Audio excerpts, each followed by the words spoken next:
Still loading.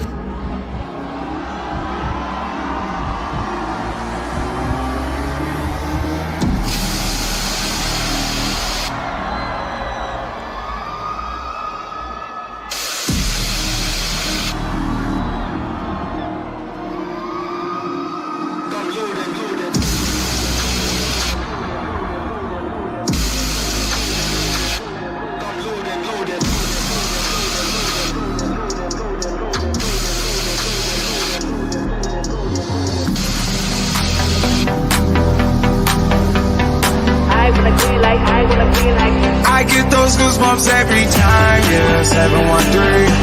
The 281, yeah, I'm riding. Why they on me? I'm flying, sipping low-key. I'm sipping low-key and honest, rider. I get those goosebumps every time.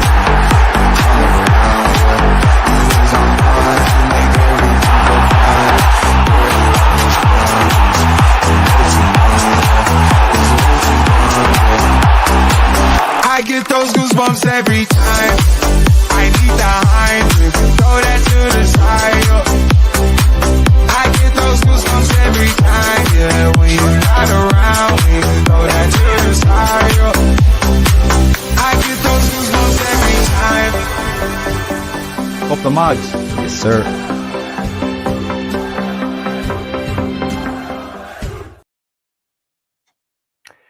Good evening and welcome to Loaded Mag NUFC, where we are on the back of a defeat, a 1-0 defeat at home to Brighton and Hove Albion today. Oh, not good, boys. Not good. Not good. I'm saying boys. It's only me and Pete at the moment. Just in case anyone's wondering, Dazzler is doing his very best to join us this evening, but he's having a few internet issues. So for now, you will have to make do with myself and Pete. But first of all, in the normal fashion, Pete, how are you, mate? Yeah, finished this week for half term, week off. Ooh. Thought it would be, a great way to start the week with a win.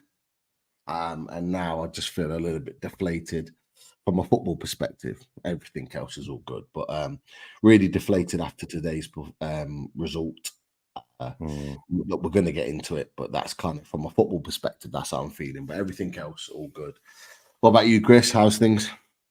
Yeah, absolutely fine, mate. Yeah, I was feeling a bit worse for wear today, only because I went out for a few drinks with a couple of old workmates yesterday and met up with a few of the lads as well.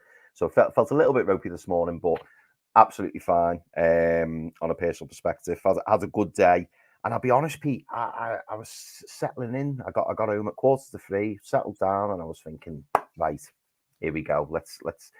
I was looking forward to hopefully watching Newcastle pick up 3 points. And after what was such an encouraging start, it just felt like one of those days, didn't it? It really, really did. But I'm sure we're going to get into it anyway. We'll get into it, but we'll start in the usual fashion, Pete. So the first thing, obviously, is to have a little look at the lineup. So the lineup's broken. I think you put this in the chat actually in our loaded chat. And what did you make of the lineup, Pete, when that was released? I thought straight back to away days. And I thought, we were pretty spot on with our lineup, exactly how we expected it to be. Obviously, the big question was going to be about Murphy and Barnes, but I think we both had the same opinion, Chris, that Barnes was going to start on the bench. We thought to be that impact and bring him on later on in the game. I wasn't surprised by it, but were you surprised by it? Not at all, Pete. Not at all. As soon as that lineup came out, I was made up when you put it in the chat because I thought that's what we said on. That's what as a free. That's what we agreed on. And yeah, I was really. But all jokes aside, from away days, I was encouraged by the lineup. I seen it and I thought it's a bloody good lineup. It really is. I mean, some people would say Barnes should be starting. Some people would say that maybe Miggy should be given a go. I don't know. There's people out there who've got all different opinions. Some prefer Lloyd Kelly over Lewis Hall. But for me, knowing that Kieran Trippier was out and knowing that Alexander Isak was back, I thought it was a good lineup. And again, we're looking at the bench. I'll read it out in case anybody can't see that because it's quite small at the bottom. So we had Vlachodimos on the bench as sub goalie.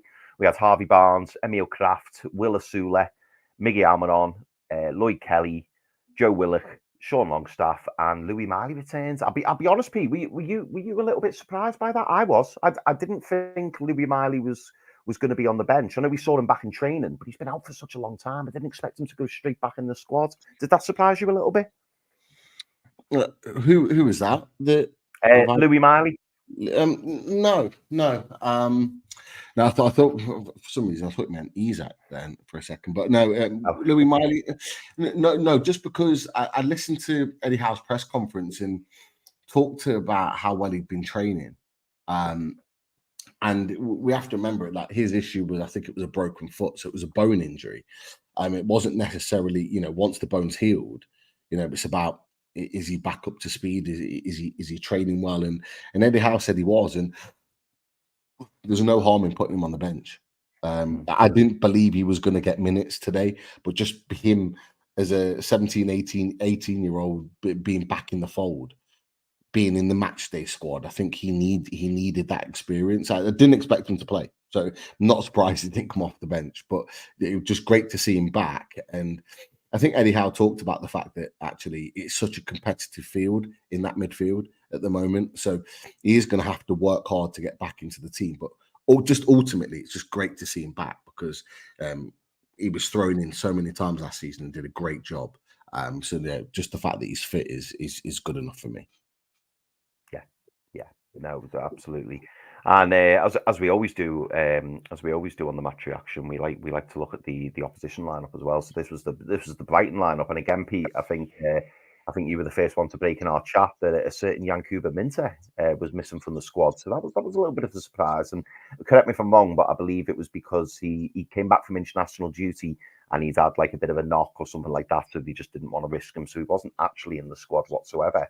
And surprisingly, a player who we've spoken about a hell of a lot on Loaded Mag, Evan Ferguson, straight back in the starting 11, which again took me back a little bit. But looking at that Brighton lineup, it was more than capable. Some really good players, and Adam spoke about a lot of those players on away days. But what were your thoughts when you saw the lineup, Pete? And obviously, Matoma wasn't playing either; he was on the bench. Did you feel confident going into it? Were you happy when you saw that lineup?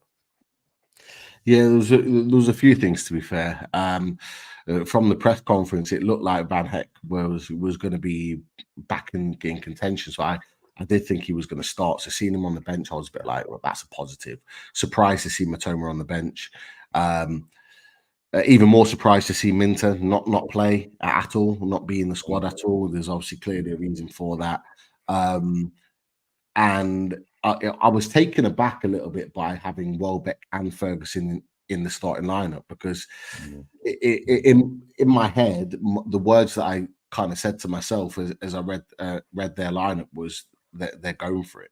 Like that was my ultimate mentality on the back of it, to play both of them. They only ever really play one or the other, and they only really throw both on when they really need to win the game. So the fact that they started with both had me in my mind that they were going for the game. All the other players didn't really surprise me. I know Adam talked about Duncan, Igor being there, so automatically I'm rubbing my hands together. I'm saying, Isaac, please get an opportunity in between them. And yeah, the rest of the team is kind of what I expected, really. What about you? Were you the same, or did you think anything different? Yeah, I mean, to be honest, Pete, like you, I mean, I looked, obviously I saw Jorginho. Well, he's down as Jorginho, but it's Jorginho Rutter. I saw Ferguson, I saw Welbeck, and I was thinking, is he playing two up top here? Or, and then also part of me was thinking, well, if he is sticking to the 4-2-3-1, it would be foolish, in my opinion, to remove Welbeck from that lone striker role, because he's been doing so well. Danny Welbeck's been doing fantastically well. And then I was thinking, obviously putting Ferguson in there. Is Ferguson going to play off the left? Is he going to be in the 10? Is he going to play up front? I was thinking there's so many forwards, and I'm thinking, where are you going to put all these players? I was disappointed, obviously, Belieber was in there, because I know Adam was waxing lyrical over Belieber, so I was kind of hoping that he wasn't going to play, but obviously, saw him in the lineup, and I thought, right, okay, fair enough. And also, I was encouraged when I saw Joel Veltman at right back, because Adam mentioned, didn't he, that Joel Veltman should be getting a yellow card. You know, he'd be a good bet for a yellow card. And I tell you what, I know we'll get into it shortly, but I think he was very fortunate not to get a yellow card. I think there was a few occasions, wasn't there, where you thought, like, surely he's going to get a booking, but somehow he evaded it. And yeah, well, that's the lineups. Now, anybody who watches this show often with the match reactions, they'll know that our good mate Dazzler likes to do a summary of the match. And as I said earlier, unfortunately, Daz isn't on with us this evening due to internet problems. And I'll be honest, Pete, unless you completely surprise me, I haven't got a account of how the 90 minutes went and what occurred. Obviously, I watched the game in full, but I certainly can't give a breakdown like Daz does. Daz does it so well. He makes lots of notes, doesn't he, during the game?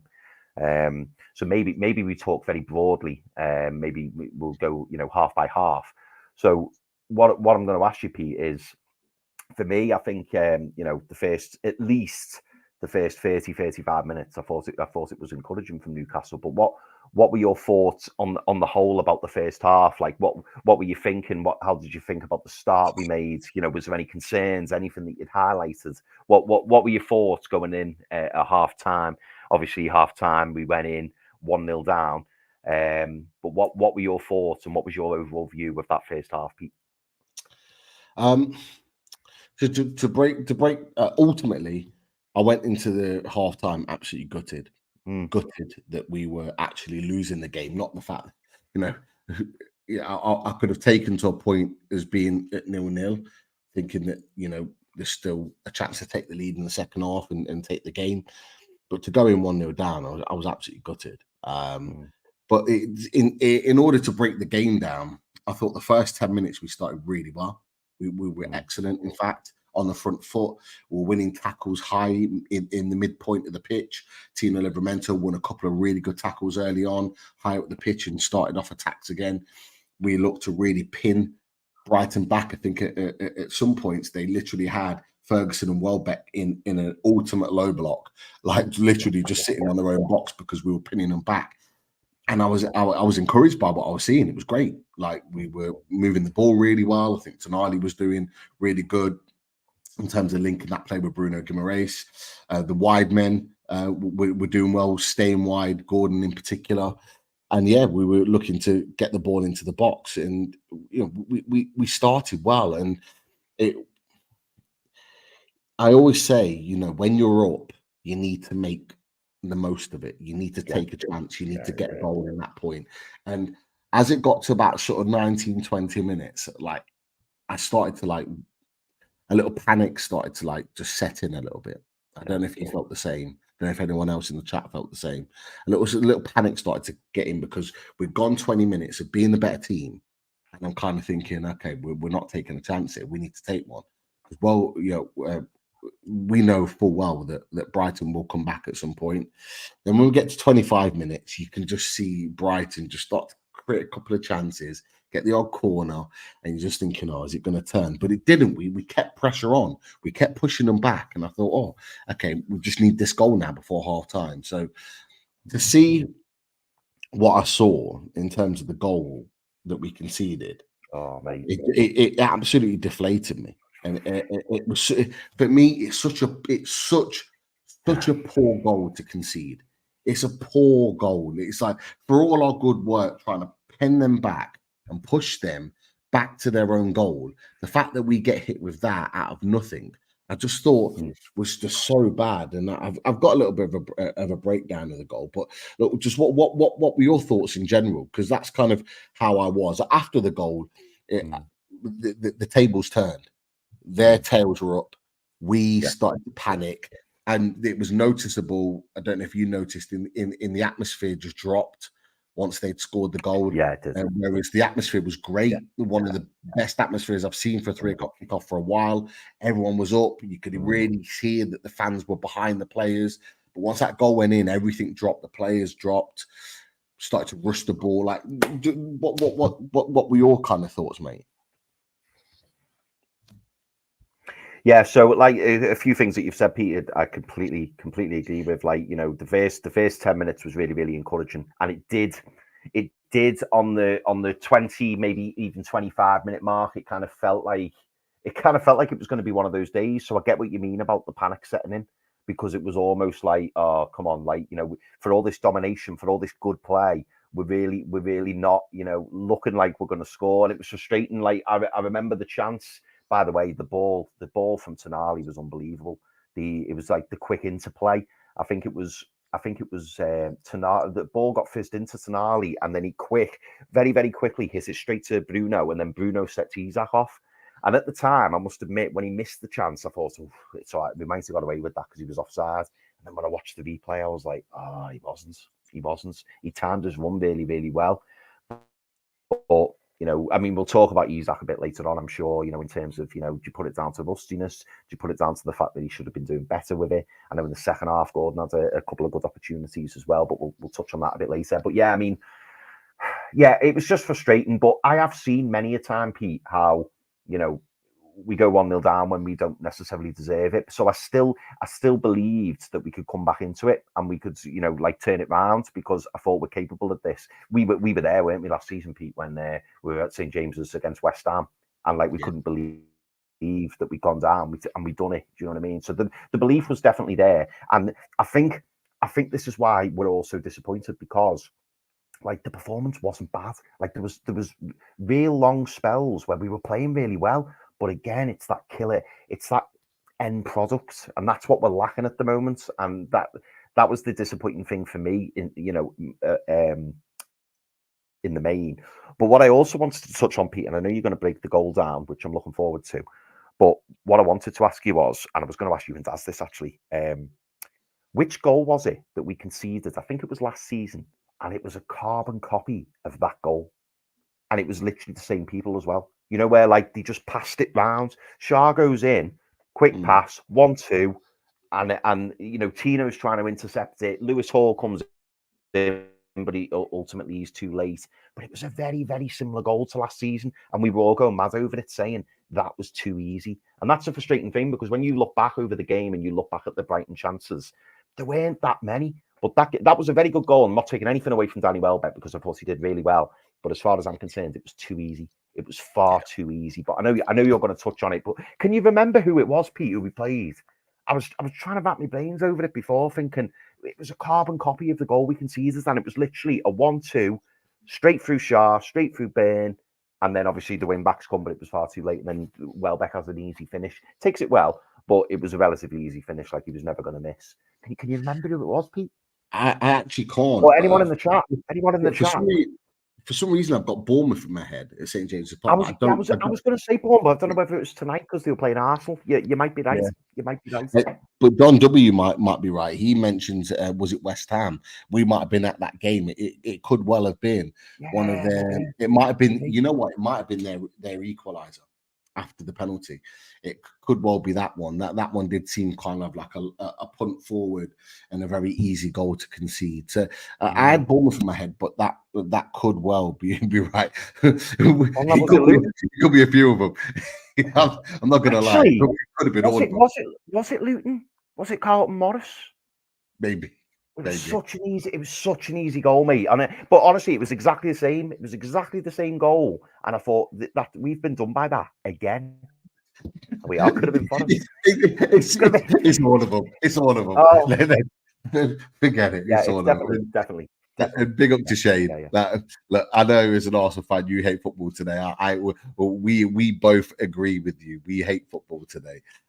Absolutely. After that one, but yeah, you know what? Just to talk about the goal, there was just a calamity of errors that took place, and it was really disappointing to see. So, like, I'll share the screen with you, and basically what it is, I've done a frame by frame just of the goal. Oh, brilliant! And I've slowed it down, so it'll be quite slow, but it will tell you some of the problems, and I'll talk it through. So, from when the ball is played from dunk, from a free kick, the one thing that I noticed straight away is Dan Burns' positioning. Now, Dan Burns on the halfway line when that ball's kicked.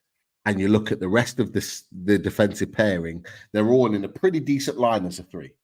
So Dan Burn is about maybe 10, 15 yards away from his natural position, which is a massive concern. Now, what you won't see and what I didn't put on there, because I just put just some players. I couldn't be bothered, to be fair, to put a load of Brighton players in. But the one thing you will see is that Dan Burn has gone man for man with Ferguson, because Ferguson is also just inside his own half. So he's obviously man marking him. But by doing that, what he's done is left a big gap that you can probably see in between Shaw and Hall. And that becomes part of the problem for how the goal comes about. That's the first issue that I noticed. The second thing is as the ball comes in, what you can see there is Fabian Shaw actually moves away from Welbeck. He actually moves away from him. So Welbeck peels off to win the ball and bring it down, whereas Shaw's backing off. Now, if you're a centre-back, you should be attacking that ball, because that ball isn't fizzed into him at speed. It's lofted into his position. And where Fabian Shaw is to begin with, if he attacks the ball, he actually wins it, because Danny Welbeck's touch isn't great. And his first touch actually bounces up a little bit. So he doesn't have it in full control. So if Shaw doesn't back off and stays with him, Shaw nicks that ball and the move breaks down. Yeah. And they're the two fundamental things that go wrong in that movement. Now, what happens after that is a result of what happened before. So the fact that Shaw is backed off from Welbeck allows Welbeck to then do this with Rutter. And I thought Rutter was sensational today. I thought he was excellent. Yeah, he was. And it allows it for the 1-2. It comes in. And I know a few people have kind of like commented and almost maybe criticized maybe Livramento for not getting there on the back of that. It wasn't his responsibility. It wasn't Livramento's responsibility to get there and recover that ball from Welbeck. That's the centre-back's job. And the fact is if you watch that goal and you can see it there, by the time that ball hits the net, the two players that are in the central position to actually try and stop Welbeck are our two fullbacks. That should never happen. That should never happen, that our fullbacks are having to recover, bang smack in the middle of the pitch to recover the ball. That's the centre-back's job. So the centre-backs there have had really, really bad moments. And look, Shaw, I thought overall was good. I thought he played well today. I think Van Burn's been very good this season, but today he wasn't. He wasn't good. He wasn't good today, and that was part of it. You know, he's literally been sucked away by Ferguson, out of position. If Dan Burn's in there, in position, I don't believe that goal happens. And I'm not putting it necessarily all on Dan Burn, but I'm putting it down to the structure of the defence. There becomes a gap there that's then exploited by the 1-2 because Burn's not in there. I don't think that 1-2 happens if Burn's in position. And he gets sucked back into a position where Ferguson is in his own half. When they're going long on a free kick, your focus should not be Ferguson in his own half. It should be getting back into position and organising his defence. And they're the two things that never happened. Do you think, Pete, at all that the Fabian Schär would have possibly got a bit more touch tight with Danny Welbeck had Dan Burn been in position? Is there any kind of excuse to be made there for Fabian Schär, or do you think that he's just done it? I'm just wondering, has he done it because he knows that he hasn't got Dan Burn to the left of him or behind him, so he's thinking, actually, I need to just stand off a bit here because obviously, the threat, he can obviously see Rutter on his left, and he's got Welbeck in front of him, so he's thinking, if I get too tight and Welbeck turns me, there's a big gap because nobody's there. Do you think there's any kind of reason for why Fabian Schär's done that, or do you think that it's just poor defending from Schär, basically? You know what? It's a fair question to ask, but the reason why I've just played it again is I'll just stop it there. The reason why I don't think he should be going back towards his goal is because there's nobody behind Fabian Schär. If you look at, and if you anybody can go watch the replay and it'll be able to tell you, Lewis Hall is actually with Rutter. Welbeck is being marked at that point by Shaw. There is no other player high up the pitch that could influence that move. There's nobody. Everyone else is behind the ball. So therefore, my question would be, why would you need to back off when there's nobody making that running in behind you and the other person's being marked? Ultimately, if you attack the ball, you've got a 50-50 chance of winning it. And actually, I'd probably put it 75-25 to Fabian Schär, because of the fact that it wasn't a great ball actually pumped up by Lewis Dunk. It wasn't. And if you then go and attack the ball, and I can't do the movements now because it's kind of it's an animation that I've created. But what you would expect is then Tino to be the recovery guy. And if Fabian Schär gets into a tussle with Welbeck, I'd be more than confident that Tino Livramento could then go and recover that ball. And therefore, that move, again, it goes back to the point, the move breaks down at that point, and actually everything is in a good spot. And ultimately, the goal doesn't happen. And so, like I say, I think a few people have said, or one or two have said in the chat, they're all kind of to blame for that. And you could probably argue that they are, but actually, ultimately, the two main things that created that opportunity is Dan Burn being 10, 15 yards further up to his position, his starting position, and Sean not attacking the ball rather than kind of backing off and allowing Welbeck to get his touch. You watch it again, his touch ain't great, and it kind of bounces up before he gets control of it to play it to Rutter. If Shaw's where he needs to be as a starting point, he doesn't get that pass away to Rutter. The 1-2 doesn't happen. The goal effectively doesn't happen. So they're the two fundamental things for me. But ultimately, I mean, I don't blame Nick Pope. Nothing he could do about it. I don't think he would be even expecting them to get through at that point. But if you're a Brighton fan, you're thinking, wow, that's a goal that came from nothing. And the Brighton fans that I've spoken to have said exactly that. They were not expecting that goal to happen at that point in the game. No, and it was completely against the run of play, wasn't it? Because at that point, Newcastle looked comfortable. We were good in possession. We just weren't finishing the chances at the other ends. But not at any point. In fact, I could be wrong. And again, anyone in the chat, correct me if I'm wrong. I think that was their first proper chance. Yeah. But they just took it. It was prolific. They just took it. Yeah, absolutely. And so, yeah, that added to the frustration, and it was the immense frustration because, literally a minute or two before, you had Isak going through one-on-one, which you talked about a few minutes ago, Chris. Great move from Tonali into Bruno into Isak, and when that boy's running through on goal, you're expecting it to like nestle into the bottom corner, but. Look, it's easy for us to say when we're watching it back, but you're looking at it, you're thinking, you got to take it round him. You got to take it round the goalkeeper. You got all the goal. You've earned that yard of space. Take it round him. The goalkeeper's ultimately already going to ground. But as I say, it's easy for us to say. I did expect that to be nestling in the bottom corner. But it is what it is. But I just thought I'd just drop that in there just as a bit of a breakdown of the goal. It was a poor goal, and it's something that's ultimately cost us the game. Yeah. And do you know what? It was incredibly disappointing, obviously, to go down. You can see the goal. What was it, like 10 minutes before half time? It was really disappointing. I did still feel hopeful that we could maybe nick one before half time, but even going into that half time, I was thinking, you know what, we're still in this. We've had a pretty promising performance in that first half, and I thought we can turn this round. I just hope that we start the second half how we did. How we basically ended the first half. I know towards the end, Brighton looked a little bit more comfortable, but on the whole, I'd say we had the lion's share of that first half. But as we all know, the halftime whistle blew, and it was 1-0 to Brighton. So players go into the changing rooms. Obviously, we've got a 15-minute break. We're all hoping that we're going to come out refreshed and stuff. But I suppose again, Pete, looking at an overall summary of the second half, obviously there was a few substitutions made, and people in the chat already talking about them. And I suppose we can review that at the end. But was there any key points in that second half that you want to specifically touch on? I mean, there was so many like good half chances, and some even more. You could call them even more than half chances. I mean, the one that stuck out for me was the Gordon header. I think he had a header for England, didn't he? That went high and wide, and unfortunately, the same thing happened when he got the opportunity. Isak did really well on the right, put a really good cross in.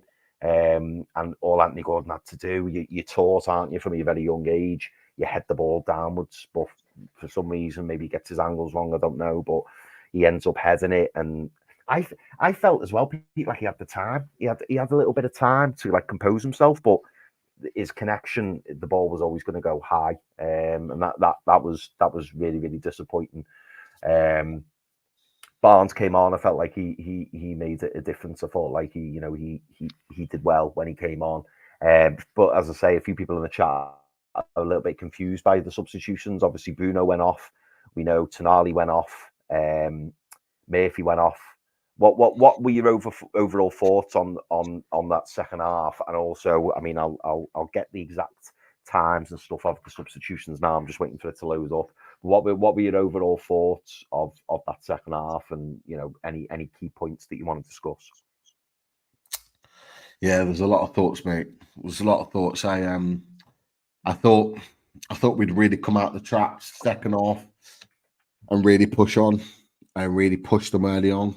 I hate to do comparisons, but very, very quickly in the second half, Man United go and equalise against Brentford. And it's hard to kind of compare teams, but the moments were exactly the same. And they go out and get a quick goal, and it changes the atmosphere and everything else, and they eventually go on and win the game. And I really wanted us to see that. And I just seen a little bit of a laboured start to the second half, just going through the same sort of motions. I never saw urgency. And that was the one word that I kept repeating to myself over the second half. There was a real lack of urgency with the ball. When we didn't have the ball, the press wasn't as emphatic as what it needed to be. We're a goal behind. We're chasing the game. We're at home. We need to be doing more.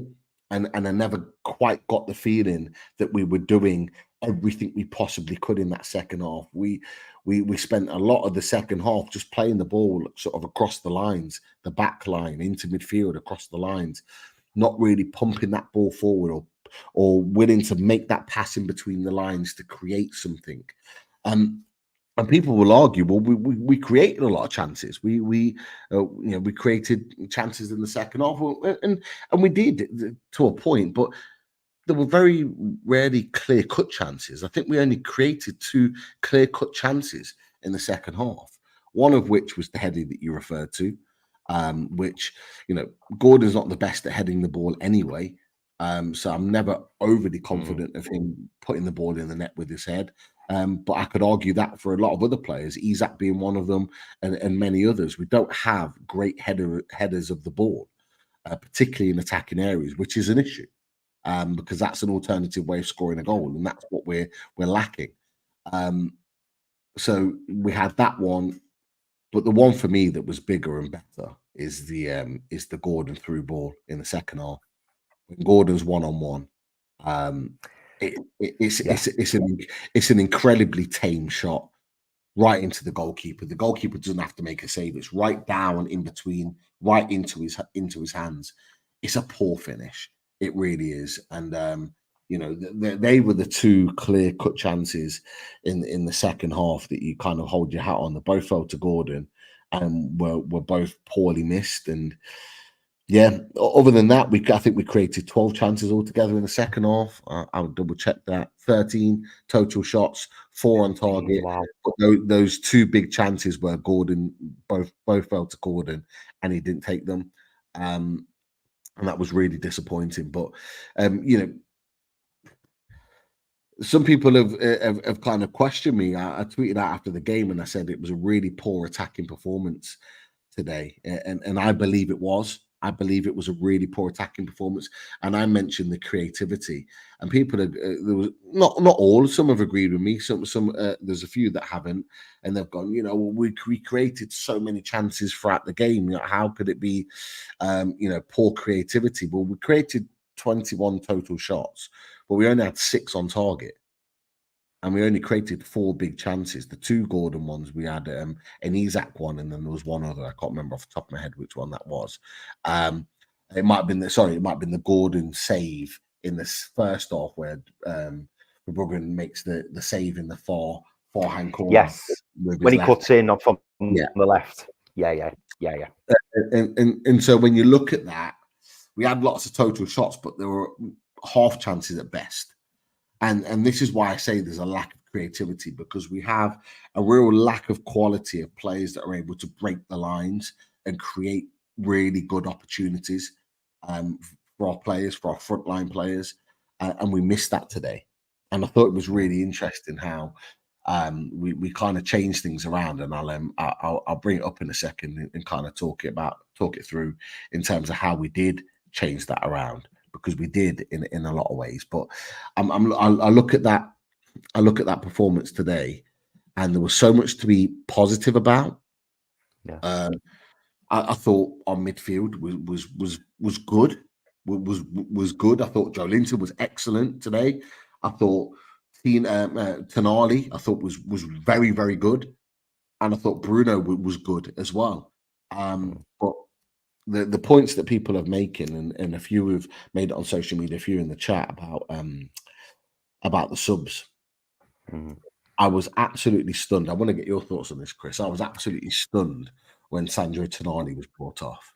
What I'll do, Pete, on that note, I'll just dead quickly run through. So on the 65th minute, Sandro Tonali came off for Joe Willock, and Jacob Murphy came off for Harvey Barnes. So they were the first two subs made on the 65th minute. In the 85th minute, you could argue, the game's pretty much done then. But actually saying that, we did have 9 minutes of injury time, so technically there was still 14 minutes left.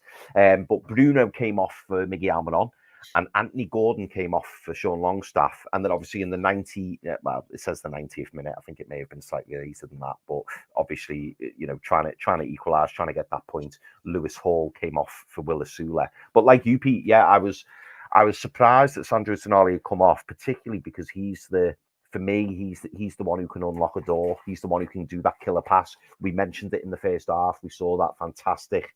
It sounds very basic and very simple, but it was a really, really, really, really cool fizzed ball into Bruno Guimaraes, and that allows him to then set Isak through. So he's basically cut 6 players out of an attack, and Isak is through on goal. And yes, you would like to think Isak at full pelt would normally bury that chance. We saw him do it so much last season, and obviously it didn't happen, which was disappointing. But yeah, the substitutions were a little bit baffling to me. But sorry, Pete, I interrupted you there, but I just thought I'd run through and say exactly who the subs were and what times they were.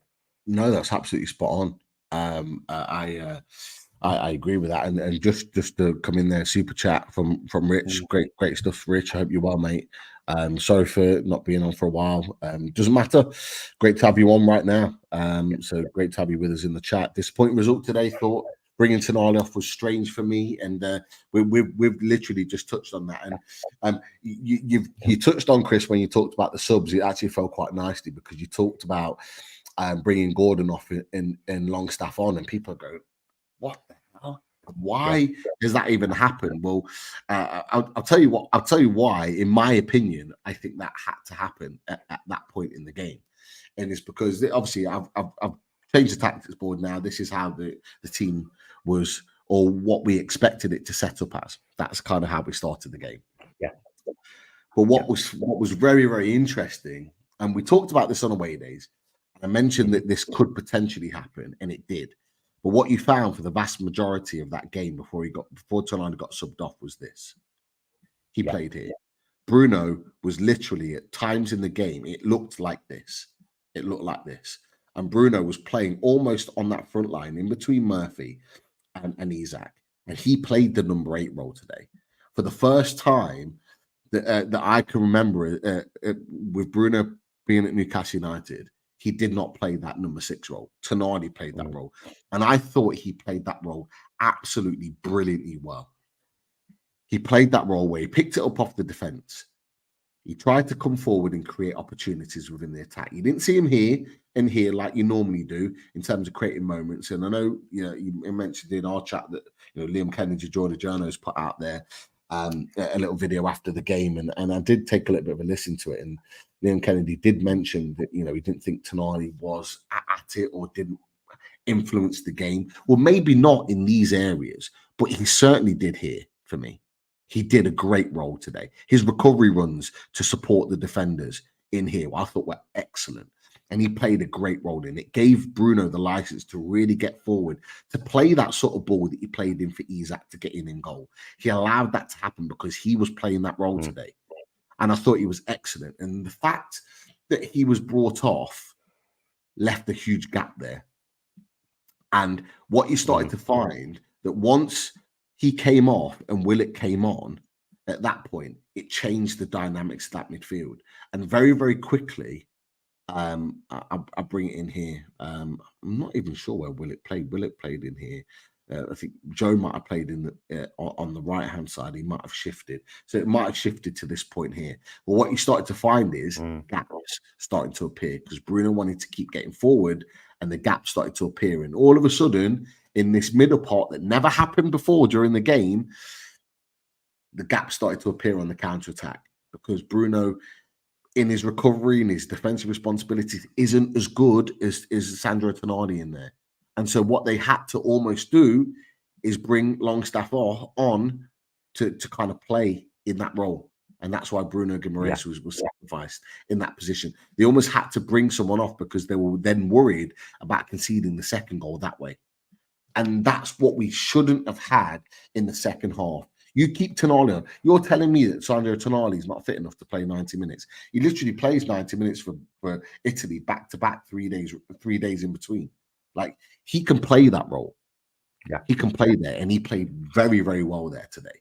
And what it did, it allowed other players to get forward. And that substitution, more than any of the others, surprised me and disappointed me the most because that didn't need to happen. You want to win a game, you keep that man on the pitch. You keep Sandro Tonali on the pitch. He has to play. You don't spend £55 million on a midfielder that the season before we signed him was playing in the semi-finals of the Champions League to bring him off after 70 minutes. You don't do it. You just don't. If he's fit to play, he plays 90 minutes. Just like you play Bruno Guimaraes in the most part for 90 minutes. For me, he has to play. He has to. And so it really frustrated me at that point. And we noticed a massive decline in the quality of the midfield performance after that. But look, I've talked about that, of why that might have happened and given my perspective on that. But what do you think? Do you agree, disagree? Is there anything to add on that? I'll be honest, Pete. Like, we've had some really nice comments in the chat. Gene Estevan Alden's been saying great analysis, Pete. FMOGB, totally agreed, mate. To coin a phrase, says Joe Linton did indeed go on the right. Yeah, some really positive feedback, mate. And to be honest, I agree with what you're saying. It felt like the team was imbalanced when Tonali came off. And again, you know, when you touched on what he's doing when he's going away for Italy, in the previous international break, he played 2 games back-to-back, full 90. The one that we've just seen, 2 back-to-back, full 90. So to take Sandro Tonali off when, you know, you basically... Well, in the end, we had 29 minutes left, didn't we? He came off in the 70th, but we had 20 minutes normal time, then 9 minutes injury time. You know, I couldn't agree more with what you said, that when you pay £55 million for the central midfielder and one of that class, you want him on the pitch as much as you can. Unless, of course, he's had a niggle or he's felt something. That I would understand. But to me, it looked like a tactical decision. And if it was, I'll be honest, I think it was the wrong decision. And again, you've mentioned the fact that Sean Longstaff's had to come on to shore it up, because we all know that Bruno, as fantastic as Bruno is, the recovery runs just aren't there.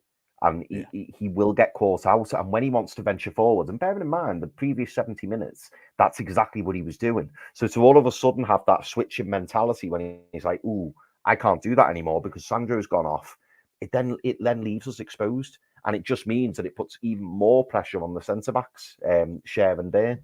And it puts us on the back foot. That one change puts us on the back foot. And then, not to mention, when when Joe Willock comes on, Joe Linton then switches to the right. And Joe Linton's having a great game. So all it does is just upset the balance of the whole team. Bruno's not sure whether to go, forward or back. Joe Linton's moved from the left to the right. And then you've got Bruno sitting there going, what should I do? Should I stay? Should I go? Oh, no, hang on, I can't go. And then we've had to bring in Sean Longstaff, and then we've taken off Anthony Gordon, and then you've lost that potent threat up the top. So it just felt like, I'll be honest, it just felt a little bit naive for me. And I think maybe Eddie and Jason Tyndall had discussed it, and then I think once they'd done it, they'd realised very, very quickly that they might have made an error, and then they tried to make up for it. But when you're 1-0 down, you're chasing the game. It's just not ideal, is it? It really isn't.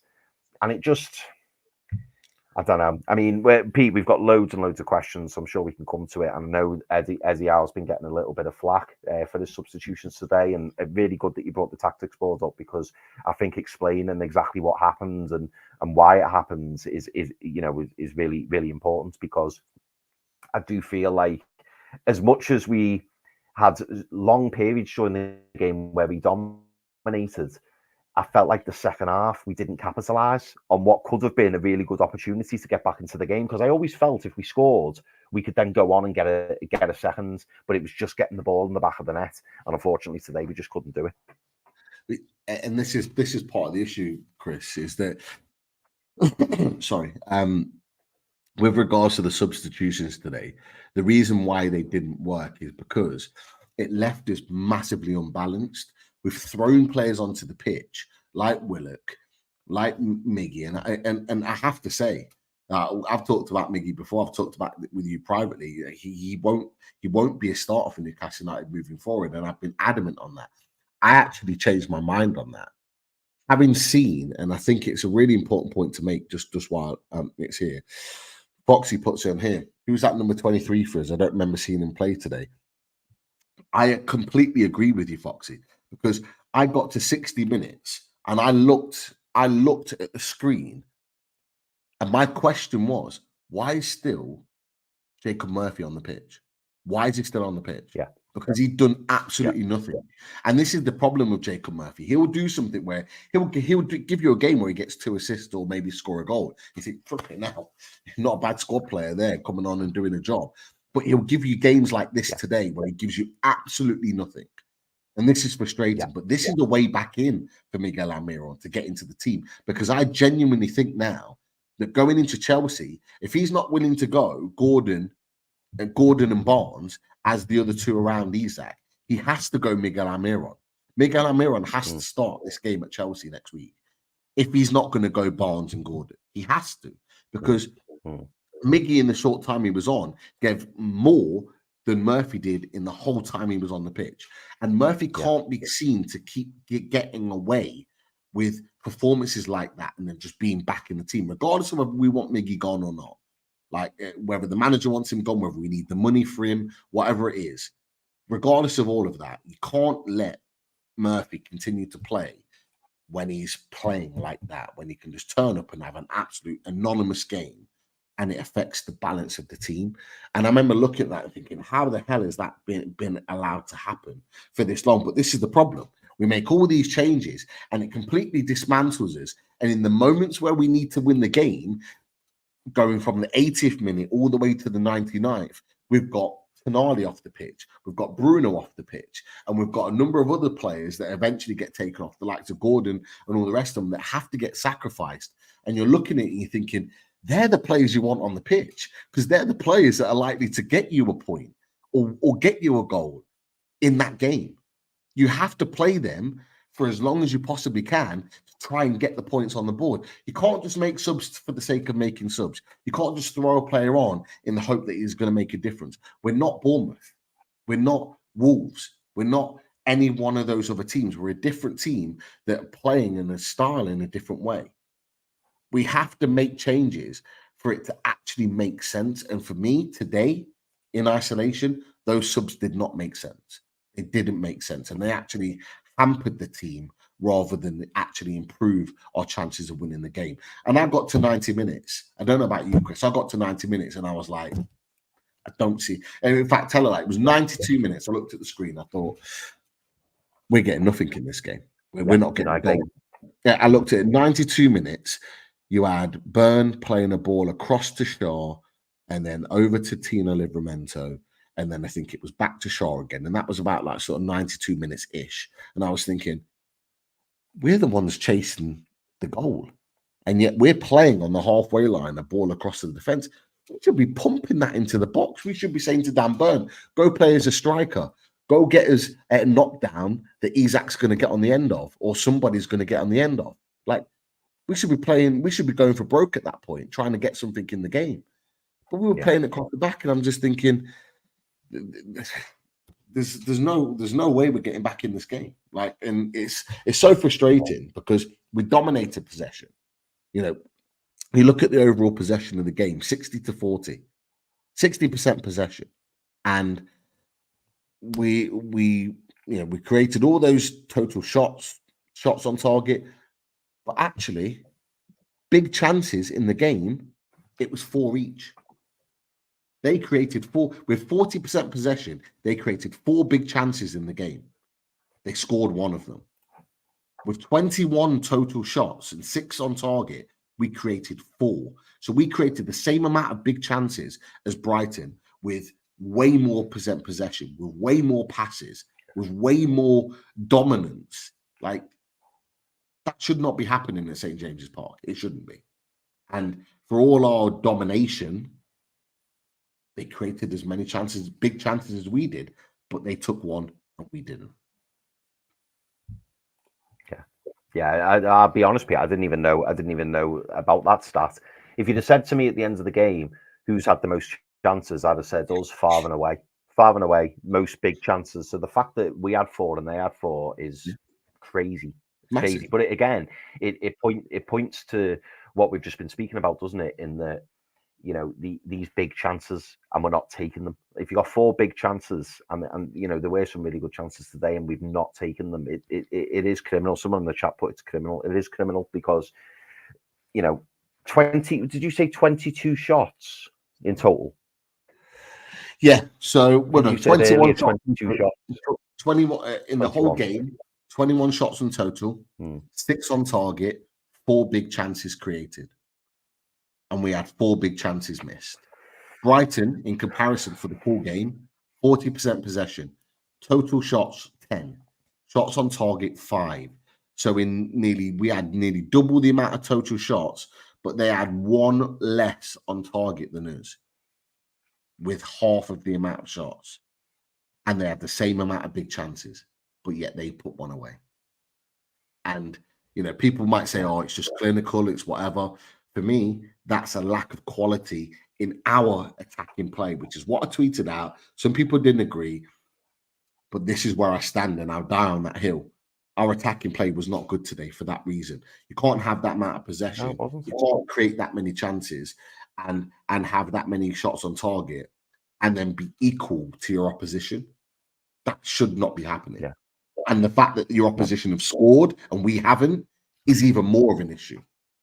So you can have all the possession you want. You can say that we've played well, and we did, particularly in our midfield. But when you can't produce in the final third, that's a massive concern for me. Yeah. And ultimately, it's cost us, hasn't it?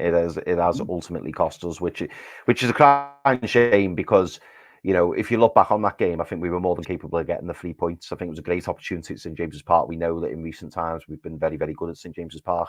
So the fact that we've come away not even with a point is incredibly disappointing. And we know, Pete, we spoke about it, didn't we, on the previous show? We know that we've got a hell of a running. And I think we were all looking at this game and going, yeah, okay, 3 points here, then on to, you know, the next game, which I think is Chelsea away, isn't it? So the games are going to be coming thick and fast, and it's not going to get any easier. It really, really isn't. But ultimately, and unfortunately, as we all know, full-time results, it ended 1-0 to Brighton. So Brighton kept zooming in on the away fans, and they all looked absolutely delighted. Understandably, you know, they've come to St. James's Park. They've had the backs to the wall for quite a lot of the game, but they've managed to come away with all 3 points. So really, really good result for Brighton. So as I say, very, very disappointing, but we have to get on with it. We have to move. We've got plenty of questions in the chat, Pete, and I want to go to those questions, but I just thought I would take the opportunity to give our sponsors a shout out. And so first of all, we will go with the Radiator Shed.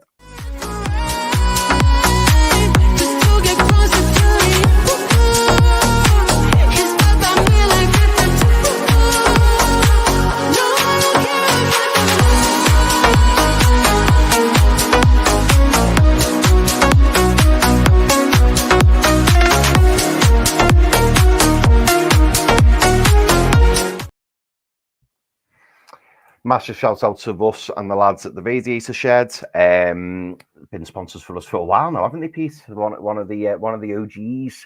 So Russ can be contacted at russ@theradiatorshed.com.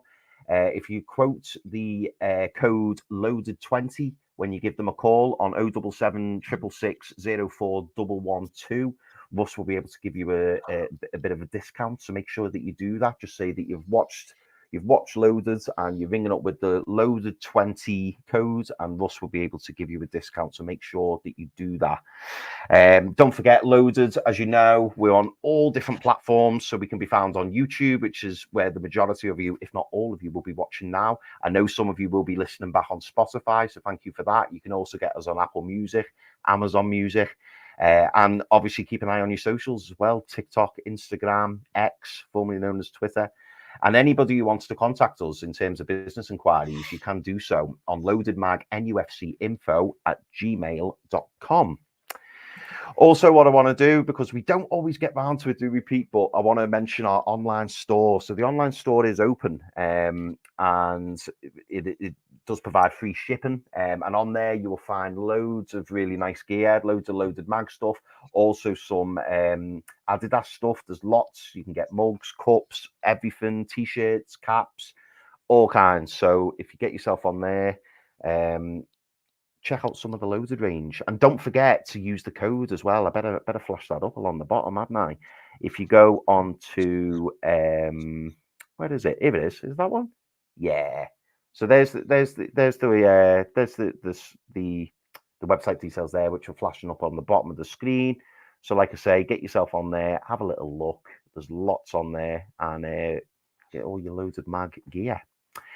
I also want to give a shout out as well to Manscaped. I'm just looking for the photos. They were here before. Where are they? Manscaped. Well, our sponsor's Manscaped anyway. I can't find the pictures at the moment, but we do have Manscaped as our sponsor. Oh, have you found it, Pete? No, just looking on the sponsor info. Oh, yeah, there you go. Sponsor info. Yeah. Thank you very much for that, mate. So yeah, we're still getting sponsored by Manscaped, and you can see all of the different stuff on offer at the moment. There's a scalp buffet, so you know, for anyone who wants to give the scalp a good scrub, get yourself onto the Manscaped website. And again, if you use the code loaded20 at Manscaped, which is currently flashing up on your bottom of your screen, use the code loaded20 and you will get a 20% discount with free shipping. So make sure that you do that. But yeah, Manscaped offer loads of stuff at the moment. As I say, they've got the scalp buffet, they've got the 5.0 Palooza. There's lots going on at the moment. So as I say, if you're interested in any of the gear, get yourself onto Manscaped, and they will be able to sort you all out, especially with Christmas coming up. Some nice gifts for the gentlemen on there. So that could be an option. But yeah, now that we've gone through that, Pete, I think we should probably fire some questions. What do you think? As I say, we've had loads of really great questions in the chat. I know you've been starving some, I've been starving some. So is there any that you want to throw up on there, mate, and we can delve into them? Yeah, definitely. So we start with Yano put on there. As you know, I love Miggy, but either play him week in, week out, or don't play him. He's not an impact sub. His strengths are his hard work, pressing, helping the defense. Yeah, what do you think about that? I mean, I've mentioned it before. I think Miggy will be in line for a shot, depending on how we want to set up against Chelsea. Would you be against him coming in and starting against Chelsea? I mean, I was on the same train as you, Pete, in terms of I think it sends the wrong message out to Miggy if he's starting, particularly if we get to January and Eddie Howe's then trying to shift him. But if Miggy's starting week in, week out, Miggy's then more inclined to want to stay at the club. So I do understand why he's kind of been, filtered out, so to speak, and only getting a few minutes here and there. But if Jacob Murphy is producing performances like that, we've got to shake it up. And we know, I think, and we've spoken about it a few times, haven't we, that Eddie Howe predominantly, if he's playing Barnes, I think he prefers Barnes on the left. But then that means that you then have to push Anthony Gordon out to the right. Now, whether or not Anthony Gordon wants to play on the right, I don't know. it's a difficult one. I mean, ultimately, Pete, for me, I think if Miggy Almiron's there, and I agree with what Janu's saying in terms of his hard work, his press, and he helps the defence, all of those things. I think it's just in that final third, isn't it? And we're saying that we're not being clinical enough in that final third. And a couple of seasons back, Miggy had that absolutely fantastic purple patch, but we've not seen that form since from him. And I suppose it's weighing up whether you want to continue as you are by giving Miggy minutes here and there, and then obviously when January comes around, you can then be like, right, as you can see, you're not really in my plans. Or do we bite the bullet and just go, right, let's get Miggy in the start 11, see what he can do? Because I agree, when he came on against Everton and when he came on today, he looked decent, and he does give us something different, and he will, as Janu said, he does really start that press, and he's all action, and he defends from the front, which is great. But it's whether or not long term that's the answer, because ultimately we all know Miggy Almiron shouldn't really be a Newcastle player at this moment, and we should have a first choice out now right winger, and we don't. We're unfortunately playing at the moment. Our two main options are two lads who, love being at the club, can put a shift in, and I think you touched on it before, which was really key about the fact that you will get periods where they're pretty good. But then there's long periods where it's not good enough, and this is the trouble. And in the Premier League, you will get found out, and that's the problem. So I suppose to answer the question, Pete, I don't think there's any harm in giving him a roll of the dice, giving him a go away at Chelsea. But ultimately, I could also understand if he chose not to, because with January only being 10 weeks away, he may just think, you know what, I don't want to send out the wrong message to Miggy. Maybe it'd be best just keeping him from the bench. And maybe throwing Gordon on the right and playing Barnes on the left. But what are your thoughts, Pete? I know you mentioned at the end there that you were thinking about maybe Miggy over Murphy. If that was the straight choice and it was either Miggy or Murphy on the right, you're saying you'd go Miggy at this moment. Yeah, well, this is the thing. It all depends on what Eddie Howe wants to do, because for me, I'd be with what Philip's saying here. I'd be saying Barnes left, Gordon right. And that would be my with Isak in the middle, and that would be my forward three going into Chelsea.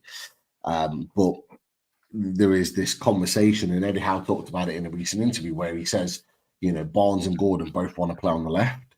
So this is the thing. So if he's going to keep to that mentality that they're both left wingers and I can only play one, then I'm sorry, but with that performance today from Murphy, you've got to consider Miggy. Now, I also agree in one sense with what Aaron's saying, is that Miggy isn't the answer, because he isn't. Like, we need to move on from that. Ultimately, we need a right winger coming in January. That would just be the ideal situation. Bringing a right winger in would completely just change everything. A right winger that can do the job that's intended, because ultimately Murphy and Miggy are not the long-term answer to start for Newcastle United. It's that simple.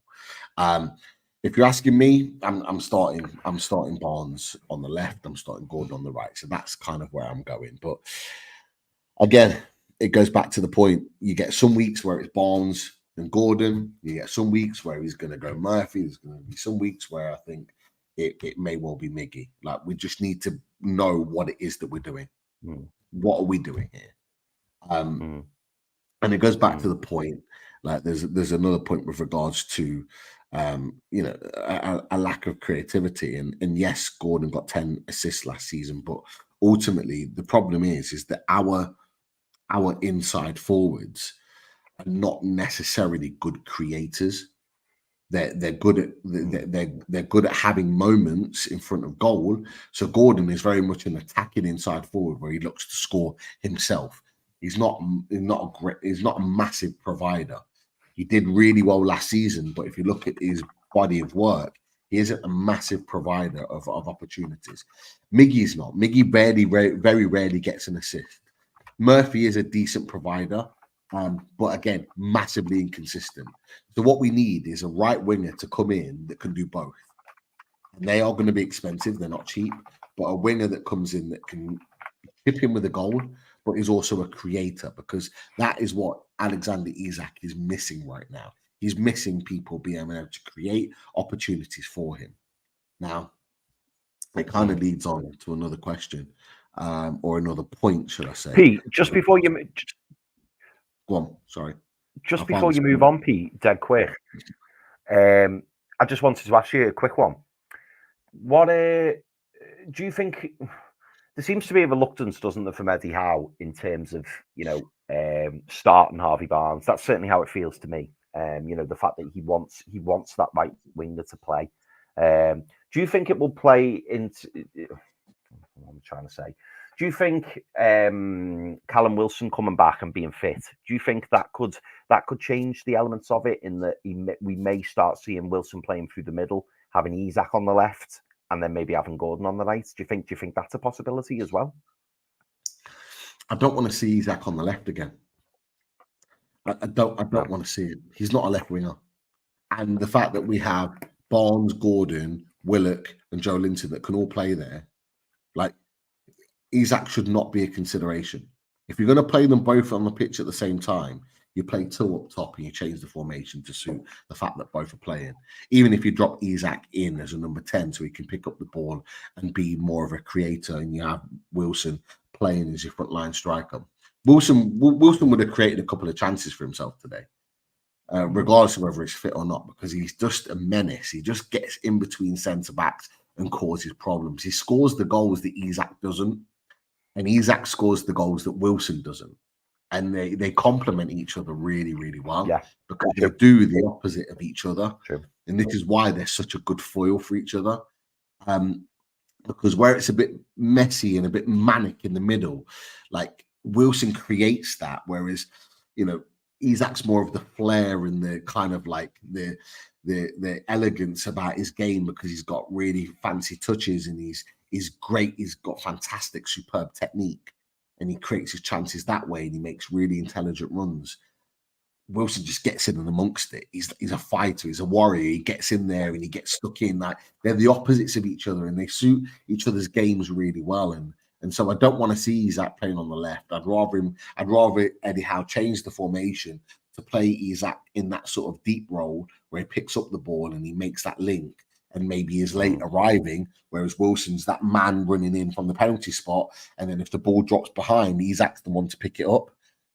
That's what I'd want to see more than anything. So yeah, I don't see that being an option. I hope it's not an option.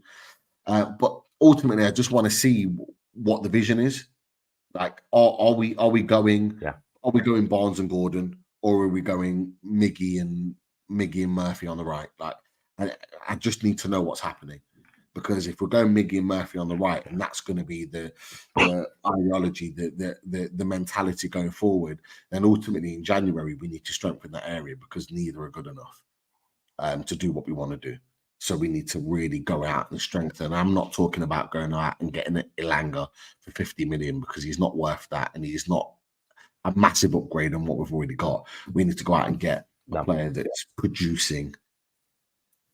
But this is the question for Paul Mitchell and Eddie Howe. They've got to put it out the hat. But Jimmy Watt mentions this. I thought Tonali and Bruno played okay. Joe Linton didn't have the best game for me. What are your thoughts on this? I mean, for me, I thought Joe Linton has a pretty good game. I mean, unless of course Jimmy's talking about when he switched, because I do think he became less effective when he moved over to that right hand side. But then I didn't think anybody played particularly well when all those substitutions were made. If I'm being brutally honest, I thought Tonali was particularly good in that first half. I thought he was really dictating the play. Bruno in an attacking sense, when he's up there, I love it, because he keeps hold of the ball so well. Like, you often see players trying to nick that ball off him, and the way he positions his body, he'll either win a free kick or he keeps hold of the ball, and then he basically what's the word I'm looking for? Like, recycles the ball. So he keeps hold of it, draws the players in, and then he lays it off. But it goes back to what you've just said, Pete.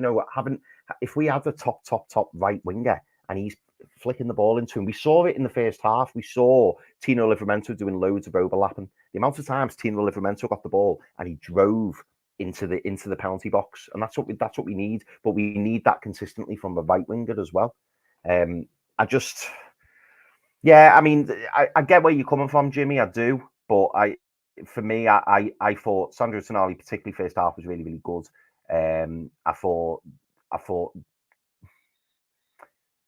I thought Bruno had a decent first half, not as good as Sandro, but I thought he was still good. And then second half, I thought he was playing well. And you could see he was disappointed when he got brought off as well towards the end. But for me, I thought Joe Linton played well. I thought he was battling really hard in the middle. But to take your point, I think it did get worse when all those substitutions were made and people's positions were changing. But I thought they were all pretty decent today. What about you, Pete? Yeah. I genuinely don't have an issue with that midfield three. I actually think all three of them played well. You know, I thought Tonali, and we talked about it on the tactics board, I thought Tonali did really well as that number 6. I thought Joe Linton was probably the best out of the three, just in my opinion, Jimmy. I thought Joe Linton was really good. I thought he won the ball back in tough positions. I thought in the second half, he was the one driving forward on that left-hand side time and time again. He was almost playing as that inside forward on the left. And the amount of times he was driving forward and trying to make things work and trying to make things happen and winning the ball back in high spots, I actually thought he played well. And I thought Bruno played well as that number 8. Chris, you talked about the through ball for Tonali, but he also, as you mentioned, recycled the ball really well and kept hold. I don't think the midfield were necessarily responsible for what happened today. I thought the substitutions didn't help that. I thought you needed to keep those 3 on the pitch. But ultimately, he was obviously looking for other players to come on and make a difference. And that's where it goes back to the point for me where he's almost kind of shoehorning players to come onto the pitch to play. And he's having to sacrifice players that probably shouldn't have left the pitch in order to bring certain players on to give them minutes or try and... I just didn't agree with it personally. But I actually thought all 3 of them played really well today. So I had no issue with the midfield. In terms of how they managed things defensively and how they did things in attack. And when I touch on creativity, it's not necessarily just the midfield; it's the wide forwards to the striker. And I think that, for me, at this moment in time, is our biggest problem: is that our wide forwards, our inside forwards, are not creating enough for Isak to score goals. Although we did more of that today, and yeah, you could argue Isak didn't finish. We need more. He needs more. Ultimately, he needs more service, and we need to be doing that more on a consistent basis. And if we do, you always back Isak to score more often than not. So that was just kind of my thoughts on this.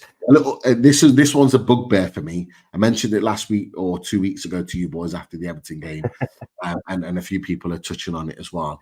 Trippier for Prime Minister says we always fall short in the final shot pass. Also, for the love of God, and I agree with you, Trippier for Prime Minister. Can we get a proper set piece specialist in, as in set piece coach? And also, Yano puts in there, we get a free kick just outside the box, and we are bloody clueless. Who is going to take it? Set pieces are really past a joke. Chris, tell me your thoughts on Newcastle United set pieces, because I tell you what, we get a hell of a lot of them. Oh, mate. Well, when we were talking then just about Bruno wins a hell of a lot of free kicks for us, and we do win a lot of decent positioned free kicks. But I agree with what the boys have been saying there. Like it looks like they all huddle round and they're like, "Go ahead, who wants it? Who fancies it?" And if it's not a Fabian Schär power blaster, then for example, the very last kick of the game, when they all huddled round, and then Isak was like, "Yeah, go on, I'll have a go." Since when has Alexander Isak ever took the free kicks? And he was like, what, 30 yards out? I agree with what you said earlier, Pete, when you said that on like the 92nd minute, you knew it wasn't going to happen. You knew we weren't going to score. But on that free kick, I just thought I may as well turn the telly off, because I knew it wasn't going to happen. And it almost feels as if it's like, oh, Kieran Trippier's not playing. Right, okay. So who fancies it? Who's going to take it? And that's something that they need to sort out. It feels like an afterthought. It feels like there's no preparation or no work that's being done, or even no actual conversations over it. I forget what game was it. What game was I watching today? Was it? I think it was. It must have been the Bournemouth. Was it the Bournemouth Arsenal game, Pete? And when Bournemouth scored, it was the first Bournemouth goal, and all the coaching staff and all the players huddled round the set piece specialist. Yeah, it was a fantastically worked goal. Really, really good. But clearly something they've been working on. And they all focused on the set piece coach, as if to say, bloody hell, you've earned your money this week. What a fantastic goal. And it was a little bit of clever play, a little bit of intelligence, and it made all the difference. And it feels like we don't have that, Pete. Boy, do we miss Kieran Trippier. Because I tell you what, for the stick that he gets, sometimes his deliveries are not great, and yes, he might not have blistering pace. He can deliver a ball, and more often than not, he does deliver a great ball, and it's really interesting because up until December, when he started to dip off on his form, he had something like 11 or 12 assists. Kieran Trippier last season. That just tells you everything you need to know. Is it Kieran Trippier?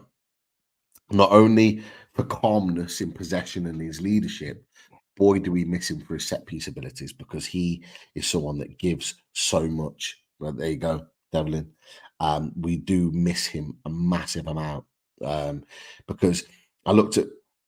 There doesn't seem to be a plan with set pieces. It just seems wild to me. We get so many of them. We get so many corners. We get so many free kicks in dangerous positions, and we just don't know what to do with it.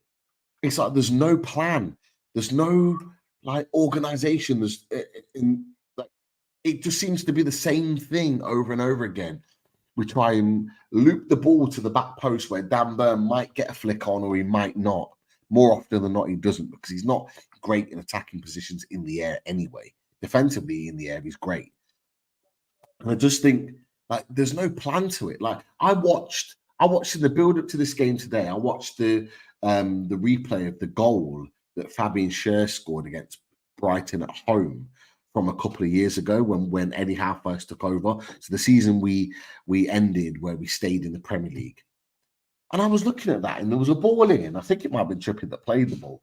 And he played it to the near post. And Fabian Schär made a run to the near post. He evaded all of the big, physical, good in the air centre backs from Brighton at the front post. Bang, header, front post, bottom corner, goes in the net. And I'm just thinking, when have we ever done that? When have we ever gone, okay, Dunk and Igor are great at the back, or whoever we play against, they're really good at winning that. Let's deflect that by putting Dan Burn there and having Fabian Schär or Joe Linton make a forward run to the front post and just get a flick on. Or get a header in goal. Well, when have we tried that or done something different?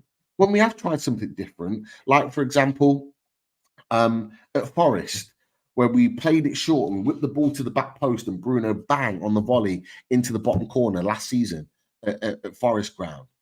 We did it against Brentford the season before that.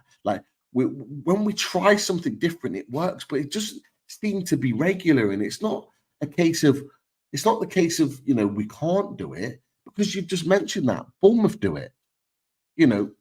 Arsenal do it week in, week out. Other teams do it, and actually, Bournemouth did it against us when Mad Dog Tyndall was at Bournemouth, when they played it short, and I think it was Harry Wilson whips it into the far corner. They've done it against us, so Mad Dog can do it, and we've done it as well when Mad Dog's been at the club. So Mad Dog is the one, and correct me if I'm wrong, Mad Dog is still the one that works on the set pieces. So there's no reason why it can't be done. But for me, I think we win free kicks just outside the 18-yard box. We get so much opportunity, and we don't take advantage of it because everything's exactly the same. Nothing's new. Play it to Dan Burn because he's 6'7". He's not great in the air. Look at something else as an opportunity. Yeah, he's not. But it goes back to the point, to be fair. Isak's not great in the air. Murphy's not great in the air. Gordon's not great in the air.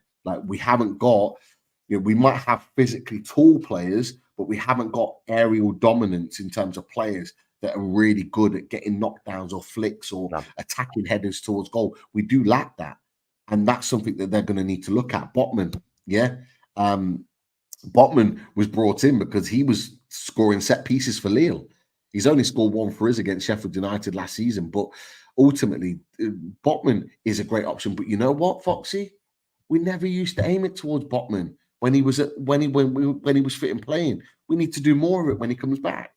You know, we need to be looking at that, because if we're going to be winning so many free kicks in dangerous areas, we need to be taking advantage of that. That's another kind of tool in our toolbox to be able to make the benefit in the game. That could be a chance of getting a goal from nowhere and winning a game off the back of it. We just don't seem to be doing it enough. Yeah, I agree, mate. I completely agree. Pete, just before we move on to the next question, and there's something come in from the chat, and I thought, we didn't actually speak about that. It's from Adjeri Kangumba. So thank you very much for joining us, mate. It's lovely to see you in the chat as always. He says, "Hi, Pete and Chris. How are you? All good, mate. All good."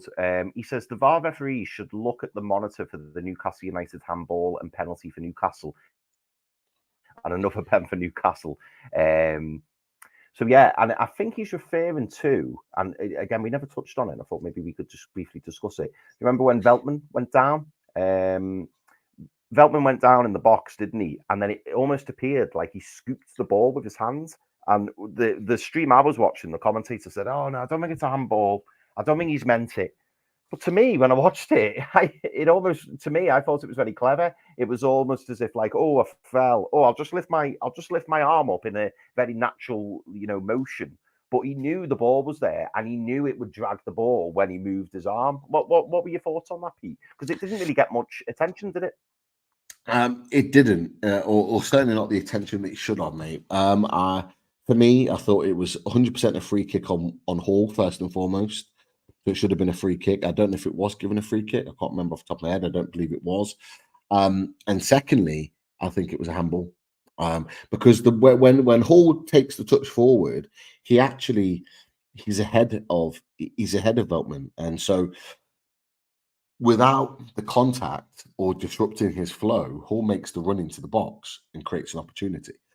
So therefore, it should be a free kick. In terms of the handball, some people may say, "Oh, it would have been harsh," but when you're down in that position and you're touching the ball with your hand, isn't that meant to be a handball when it touches here?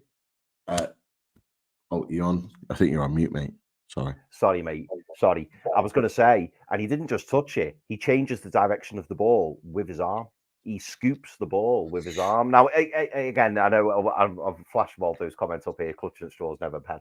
I mean, Waldo, I'm not saying that dictated the result of the game, but I just felt it was a good point that someone in the chat put in, and for me, I just felt that and again, I think it was Jay Devlin who said that it was looked at. But yeah, I was just very surprised that they didn't even say to the ref, "I'll go and have a look on the monitor," because it just looked like very clever play to me. Yeah, it was.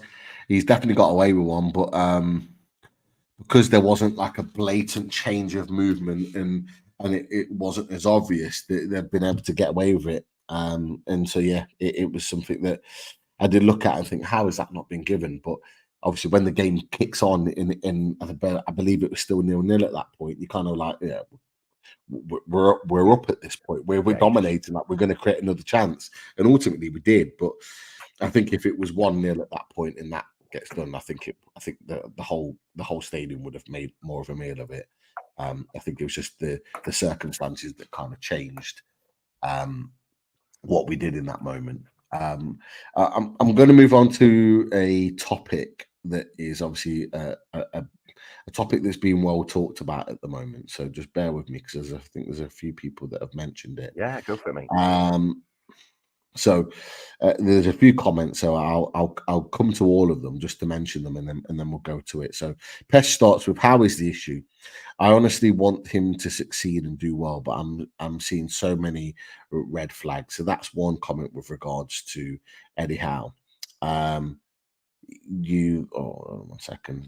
There are others with regards to Eddie. Or yeah, there's a few, isn't there? Yeah. 1 second.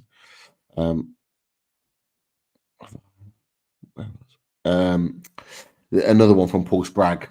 Who would we get if Eddie went? Who would you try and get? Derek says we need to make the Mark Hughes step to move forward. Pesh also said Unai Emery was our number one choice. Eddie Howe was second. You can obviously see why he was our second choice. I would love you guys to discuss this. So, a number of Eddie Howe related topics in there. There has been question marks of Eddie Howe after the game. I think we always get it after a loss, regardless. And there's always the call for Eddie Howe out. Where are you with this, Chris? Do you agree with some of the comments that have been made about Eddie Howe? Obviously, we've talked about the substitutions today, which I think weren't great. Where do you see it? Where are you at? Yeah, see, it's really difficult for me because I mean, we were talking about it on away days, weren't we? And we were saying, I think it was Adam who asked us, about Tuchel, and saying that if Eddie Howe was to go, would you have liked Tuchel? And I think we were all unanimous saying that, yeah, absolutely, top manager. The difficulty for me today, obviously, I'm still a little bit emotional after the game. I'm still obviously very upset that we lost the game ultimately, but I struggle to be too emotional over Eddie Howe purely because I actually think that we played pretty well. Like, we've now had games where we've played well against Everton, not got what we deserved. We played very well against Man City too, and we got a hard-earned point. And we've played well against Brighton, but again, not got what we deserved. Now, we all know it's a results business, and we all know that it can't continue, and we all know that, first thing I did as soon as the final whistle went, I looked at the league table. First thing I did, and we're still very much in the mix. Don't get me wrong. I think we're what are we 5 or 6 points off top. So it's not it's not the end of the world, but we know that the games are coming thick and fast, and we know that we've got a particularly hard run. I'm hoping that we pick up a result, maybe against a Chelsea, an Arsenal, a Liverpool, someone like that. And we'll look back on this Brighton game and go, oh, okay, well, that replaces the Brighton game, like a bit like we did with the Man City game when obviously we lost to Fulham and then got a point against Man City, which we weren't expecting. But you can't go through the season like that. You can't keep doing that all season. Ultimately, you've got to try and pick up as many points as you can. And if we're really serious about finishing in the top 6, top 7, I still really want top 4. I think it's a possibility. But things need to improve, and they need to improve soon. And I really do believe that Eddie Howe needs to be backed in January. Whether he is or not remains to be seen. But I'm not in the Eddie Howe out camp. It would take a lot for me to be in that. I'll be honest, but I do kind of see both sides of the coin, because there were a few questionable decisions today, but like I say, it's difficult for me because for large parts of that game today, we played well. And if we'd have put our chances away and we were looking back at a 3-1 win, we wouldn't really be having this discussion, would we? So it's difficult. It's not like in the first few games. He's kind of done it in reverse now, hasn't he? The first few games, we weren't playing well. We were playing really poorly, but we were winning. We're now playing really well, but we're not winning. So the questions are beginning to be asked. I would be concerned if we still weren't playing well and we were losing. But I do feel like the last few games we have played well. I just think today, if the Gordon chance, the one where he whips it in that you mentioned earlier, Pete, where Verbruggen, he makes a save he should make. But if that chance goes in, if the ease at 1-on-1 goes in, if Gordon takes a better shot when he's 1-on-1, I know he's got a defender right next to him, but he still should get a better shot off. And the Gordon header, there's 4 big chances there, and if we'd have converted 2 of them, we'd have won this game, and we'd have been taking home the 3 points. The fact that we didn't is disappointing, but I think we've just got to like try and keep a neutral position for now. Because, like I say, it's not the thing that encourages me is I look at the league and Brighton are 5th in the table, and we made Brighton look very, very average today. Very, very average. And we know Brighton are a good team.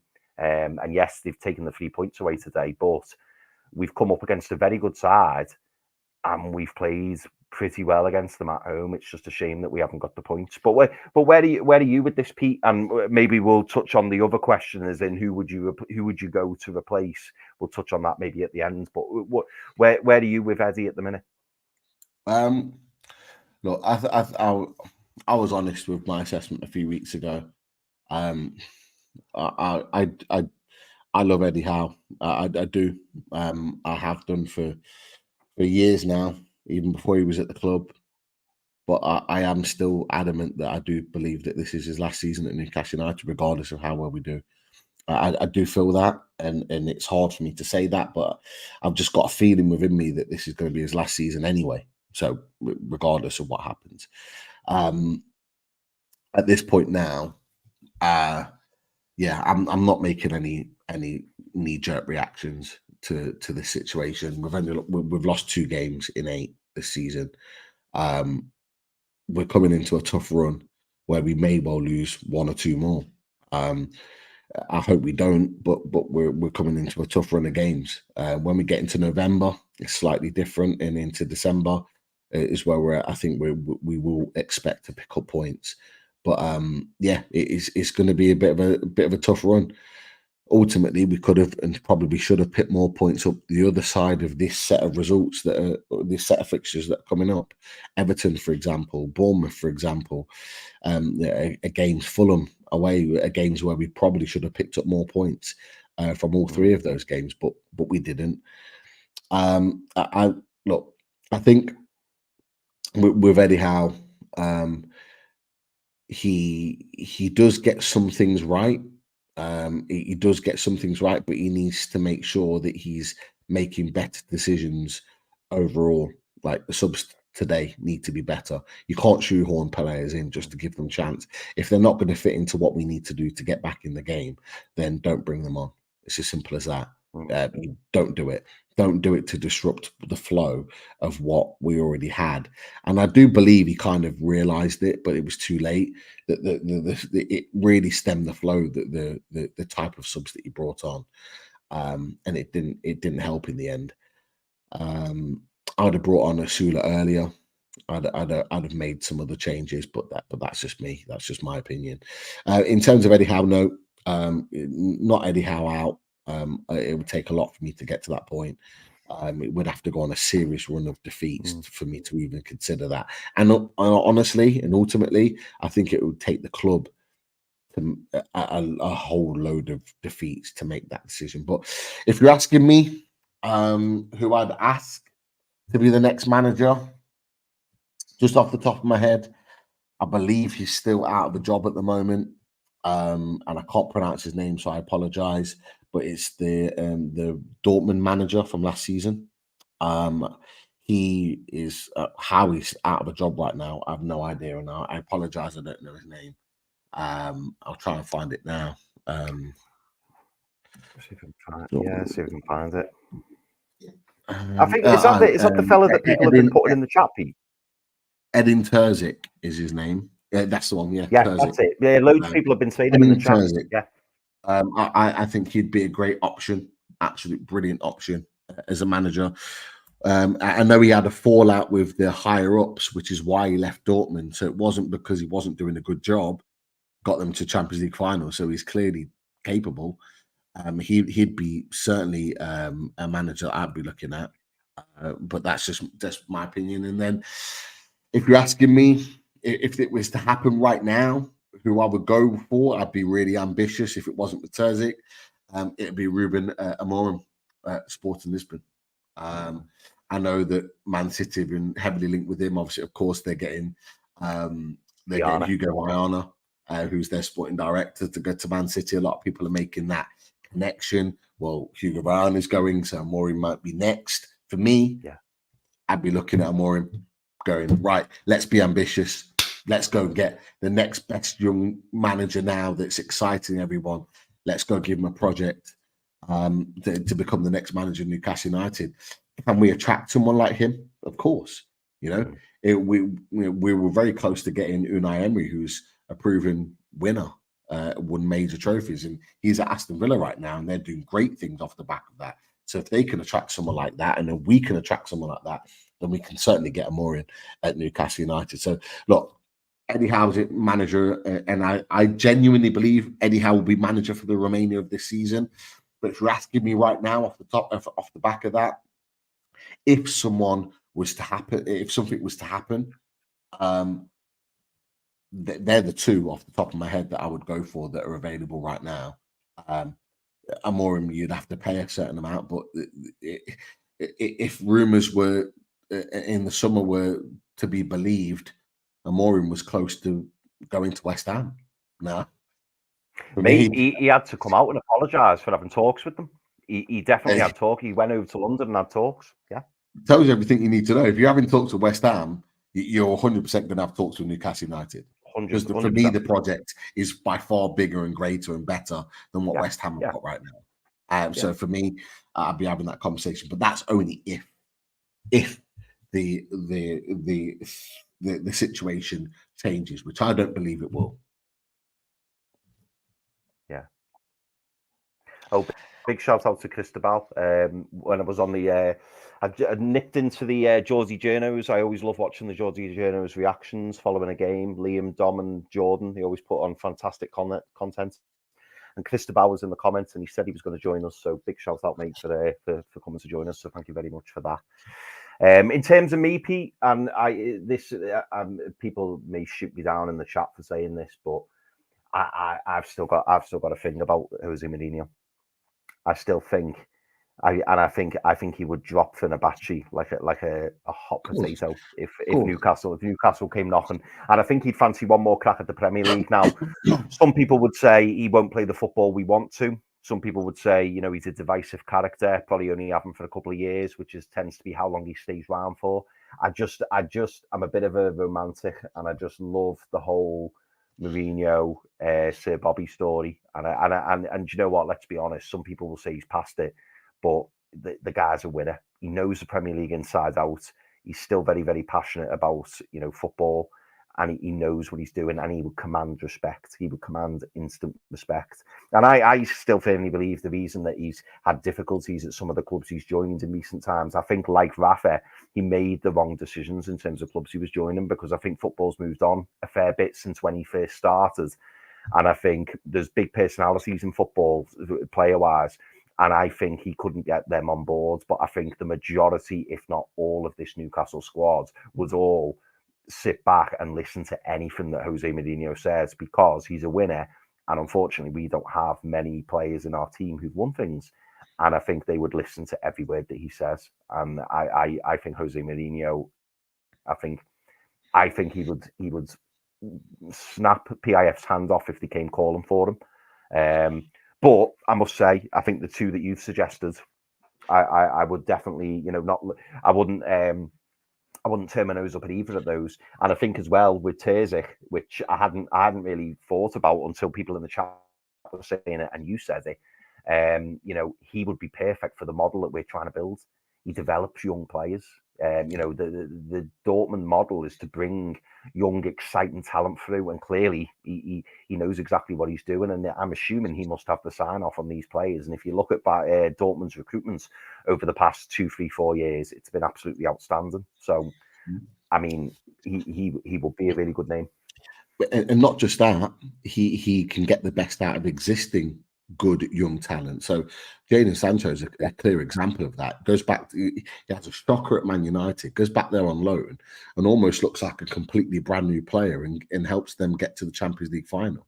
Like Terzic, that's what he can do. That's what his ability is. So not only would he develop the likes of Lewis Miley, the likes of some of the young players, Lewis Hall, Tino Livramento, and make them better players, he could also redevelop other players that are coming in. So, albeit an Anthony Gordon, could he develop his game and add something to his game that makes him an even better player? Harvey Barnes, even at 26, still a young lad, or 27 might be now. Alexander Isak at 24 years old. Yeah, all of these players you're looking at and like, can he make them better? Well, yeah, he's got the experience. And when I'm a young manager that's taken Dortmund that had no right to get to the Champions League final and allowed that to happen, you got to take that. You got to take that seriously. But Almiron is another one. He's doing great things at Sporting. People will question the league and that he's managing in, but there's no doubt that Liverpool were interested in him. There's no doubt that West Ham were interested in Man City being heavily linked with him now. You're looking at top teams, particularly Liverpool and Man City, that are looking at that manager. And if they're looking at him, then you know he's worth something. You know he's worth his soul.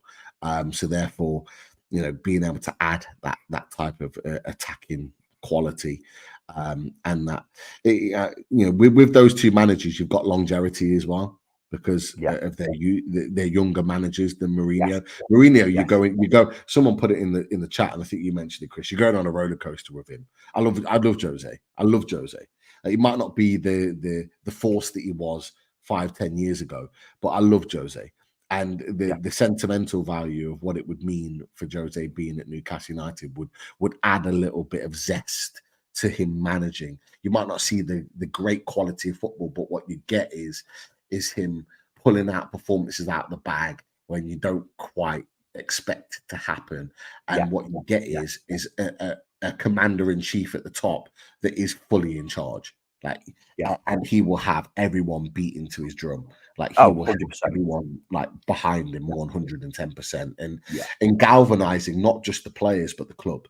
But what you would almost get, what you would almost lose from having Mirdad Guendouzi and Amanda Staveley leaving the club, he would bring that family feel together. He'd bring everybody in, and you almost feel it. Even in Fenerbahce now, Fenerbahce, there might not be flying, but what he's brought to that, he just from looking from the outside in, he looks to have brought that family feel back to the club, that togetherness, and that's what he would bring. But for me, I think the club would probably go for a younger manager, a more kind of sustainable model over a period of time. But ultimately, Eddie Howe's in charge. I do feel he'll see out the season. I'm not confident he'll be here after next season. It could change. Results, performances could change, but let's see. Pete, I've just got to very quickly reply to Philip here. So Philip doesn't agree, and obviously everyone's entitled to their opinion, Philip, but he's putting, we don't have to pull without Champions League football. We can't get an Almiron or an Alonso or a Terzig. I don't think we can get Alonso. I completely agree with that. But Almiron, mate, he had talks with West Ham. He went and spoke to West Ham, and that was when West Ham were really floundering, under Moyes. They went and spoke to him. And Terzig, you could argue that it would be difficult. It would be difficult to bring him in, given that he's left Dortmund, but he's out of a job at the moment. Let's be honest. The biggest league in world football is the Premier League. Unless he's hanging around for an Arsenal, Arteta won't be going anywhere. City, you could argue maybe. Obviously if Pep goes, but maybe a Man United as well. Who knows? But I think that would bring more troubles than what it would be worth. I think Chelsea will stick with Maresca. Tottenham again, slight possibility, I suppose, with Ange.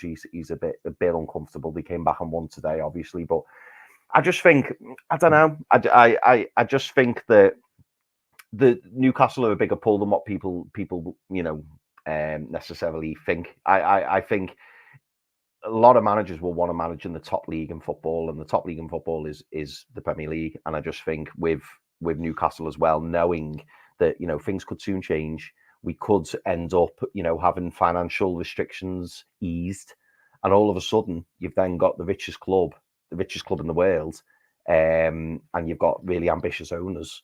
I think a lot of people would be interested in the Newcastle job. I think we are 3 or 4 players away from being a real threat to the other teams in the league. Yes, we've got to spend the money, and yes, we've got to improve the squads, and it's going to take time.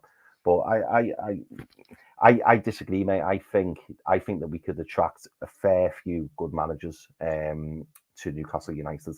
But we'll have to see. And Eddie's doing the job. We're happy with Eddie at the moment. But it just feels, doesn't it, Pete, that it feels like we're going to be having this conversation a lot this coming season. It feels like Eddie's only 1 or 2 games away from the questions being asked. He's gone from that period where he was untouchable, in the first couple of seasons, absolutely untouchable. Everyone adored him, everyone loved him, and you're just hearing the whispers, aren't you? And the murmurs. And and it feels like it's not going to go away. I'm almost kind of like just prepared for it, Chris.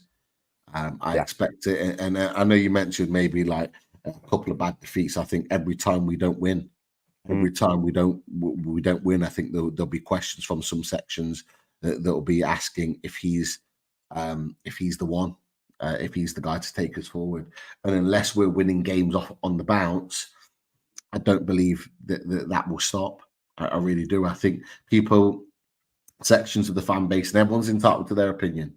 I think there are sections of the fan base now that have had enough, that want another manager to come in to take us to that next step. And maybe they're right. Maybe they're right. I don't have all the answers. I like Eddie Howe being our manager. I like the way he talks. I like the way he holds himself. I like the way of how professional he is at this club. Hard working, all the rest of it. He's not that elite level manager, but he aspires to be that, and I like that about him. But ultimately, there are other managers out there that are better, and I agree with you, Chris. Like there are those managers that we've just talked about. They would all jump at the opportunity of at least talking to Newcastle United about coming to this club and this project. We're only going one way, and it's up. Like we might have an up and down season, but in terms of the club and the direction of the club, commercially, in terms of building the name of the club, we're going up.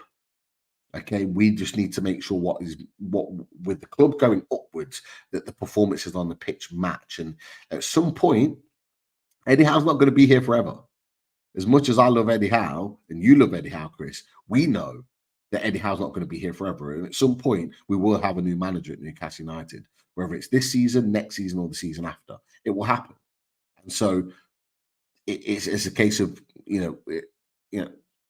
when that new manager comes in, he might not have or do the same things as Eddie Howe. We need to be prepared for that. The manager might not do things that we like. Jose Mourinho, for example, he may give us a very weird setup and a very weird way of playing that might not be as attacking, as high pressing, as intensity related, but it might well get us results. And so that's a conversation that we need to have. I think we're going to be having very different conversations over the next few years, Chris. Yes, that is for sure. I am mindful. We've got a couple of there's a couple of questions I want to ask you just to wrap up, but there's some comments that I just want to go through that people have said. So before I get to the questions, I'll just go through the comments and I'll just read them. Go for it, mate. Samsonite Dove said, I think Pete said it. You want to win, you keep Tonali on the pitch. No, I think you're pretty much right. That's exactly what I said, and I still stand by that and believe that. Every game moving forward now, Tonali should be playing, and unless he's playing absolutely dreadful, should be playing 90 minutes. But that's just my opinion. You don't spend 55 million on a player and not sign that type of quality. Derek thinks that Tonali was the replacement for Bruno. We expected the transfer to happen. And Howe is the reason that we are struggling. That was added into the Howe conversation that was on earlier. Rich has an opinion. He says, we lost because we missed clear-cut chances. Howe sets us up for a 3-0 win, but for poor finishing another day, it's a different result. I think that's that's more than a fair point as well. There were some other comments. Joe Blackburn doesn't think that we're in a bad place. So for all the people thinking it was a bad result, we're in a bad moment at this point in time for people on social media or the rest of it. Joe Blackburn thinks that we're not necessarily in a bad place. We're 8th in the league, I believe. Chris, you said 5 points off the top. Might change well tomorrow. Could be worse in the long term of it. Clonlad, great to have you with us. Poor transfer window coming back to bite us on the arse now. Awful defending for their goal, and forwards couldn't hit a barn door. He's that one-on-one miss was criminal. I would argue that Gordon's was just as bad, if not worse. Had time to pick his spot. So did Gordon, and Gordon's literally was a toe poke to the goalkeeper. I would argue that one was worse, and he had more time on within himself to properly get a shot off. But I respect that opinion there. So, a couple of questions to wrap up. But before I get that, and it leads into a question actually, Derek Sharp says, Barnes off in the summer, get our money back. Don't be surprised if that happens. That's all I'm going to say. Don't be surprised if we cash in on Barnes. Barnes is going to want to play regular football. Don't be surprised if we cash in for 25, 30 million and get and recoup a little bit of money back and move forward. I'm just saying that. Do you know what? Do you know what, Pete? Just to add into that, like I rate Harvey Barnes, and we were there for the West Ham game, weren't we? We saw how he turned that game round, and I think Harvey Barnes in the right team is a fantastic player. Like I don't deny that whatsoever. I just still feel I felt it at the time when we signed him, and I still feel now. I've not been convinced otherwise. He doesn't feel like an Eddie Howe type player, and that's why the signing baffles me a little bit because I look at the traits that Eddie Howe looks for. And it's just not Barnes. It's just, like he likes his wingers to be direct. He likes them to take a man on. He likes them to be, really pacey. And that's just not Harvey Barnes' game. But I'm not taking anything away from Harvey Barnes. I just feel like in a different Barnes to me feels a bit like a Tottenham player. He'd be someone that I would imagine Tottenham would have on the wing, like as an upgrade on a Brennan Johnson or, a Timo Werner or someone like that. Do you know what I mean? I think he'd do well there. But I feel like at Newcastle, like Gordon for me is perfect for Newcastle, and he plays exactly how Eddie Howe wants him to play. And for some reason, it just feels like Howe sees him as an impact player. But do you have a £38 million winger as your impact backup player? So you saying what you've said, Pete, does not surprise me. Yeah, and I'll explain the reason why. In my opinion, I think we signed Harvey Barnes. First of all, I think we signed Harvey Barnes first because he's a goal scorer, goals and assists. He provides. If you look back at all of what he's done over his Leicester career, bags and bags of goals of assists, double figures for GA every season pretty much. I think there was one season when they're in the Europa Conference League, I think he got like 23, 24 goals and assists. Like he's proven. Secondly, I don't believe, in my opinion, that they thought that Gordon would do what he did last season. No. And I think that's why they brought him in. They brought him in because they didn't expect Gordon to hit the heights that he did. I think they brought Barnes in to be number one, but Gordon came back and started so well that he kept his place in the team and then went on to have the season that he did. Obviously, Harvey Barnes got injured in the middle of that and almost played into Gordon's hands because he played more minutes and was able to get more goals and assists on the board. We have to remember Harvey Barnes is our top goal scorer at the moment. And a lot of that football is off the bench. Now, whether that's a good thing or not is up for argument, but ultimately Barnes is someone that can score and create opportunities. This goes into a bigger conversation that we could probably get into another time in terms of I mentioned to you boys 2 years ago, and I remember saying it, and a lot of people in the chat maybe didn't agree with what I said. And I'll repeat it again. Won't get into it as a conversation, but I asked the question to everyone. I said, well, what do you want? Do you want players that are going to run themselves into the ground for you for 90 minutes, but not be technically very good? Or do you want players that are technically very good, that are not necessarily going to run themselves into the ground for you, but have got the ability to go and win a game for you? Now, we can maybe find something in the middle, which I think is what Eddie Howe's trying to do at the moment. But ultimately, we're in a crossroads at the moment as a club because we've got players that will run themselves into the ground for you. Case in point, Joe Willock. He was awful today. But what you cannot question is his ability to run himself into the ground for Newcastle United. But you give him the ball at his feet and he's not good. He just isn't. Joe Linton's not great with the ball at his feet either. There are others that are the same, but they'll run themselves into the ground. Sean Longstaff's another one. Now, what is it that we want? Intensity and hard work is good to a point, but if you want to be a top 4 team, you have to have line breakers. And I genuinely believe, it goes back to the point, that's where we missed out. And he's not been great for Tottenham, but I'm giving it as an example. This is where I think Eddie Howe really wanted James Maddison or a player like him, because we need line breakers. We want quality players that are on the ball. That in games like this, where running is not enough to win you a game, you need quality to be able to win you a game. Yeah, we need something in the middle, and this is it. Sandro Tonali was the beginning. FMO. Sandro Tonali was the beginning of that. A player That people who are expecting Sandro Tonali to take on 3 players and score wonder goals, that's not Sandro Tonali's game. But what he is, he's a fantastic technician. This is why I recognized him today for what he did, is that number 6 role. Technically, he was excellent today. And he might not have got those star-studied words and being talked about in the great lines, but that's what he does really well. He's great on the board. He makes the connections. He makes it look effortless, which is why we don't notice it sometimes. We need more players like that. And this is where we're going. We're transitioning into that. And some of these hard workers may well be transitioned out. Joe Willett being one of them. Miguel Almiron, a superb worker. Nobody works as hard as him. No. But technically, not there. May well need to be moved on. Whereas a line breaker, and you're right, Maddison off at halftime today, but you could talk about a number of games this season. And look, I'm not talking about Maddison as an individual. I did make the point, a player like him, where in games he'll make a pass or he'll make a movement or he'll create like an Odegaard, Odegaard. Yeah.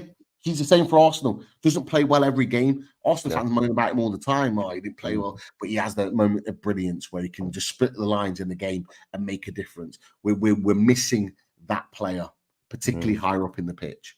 We are, and we need to transition into that. We're missing that level of quality. That even West Ham have it. West Ham have it in Paqueta. Yeah, Paqueta doesn't play well every game. But he has that moment where he just splits the lines and he does something that wins you the game.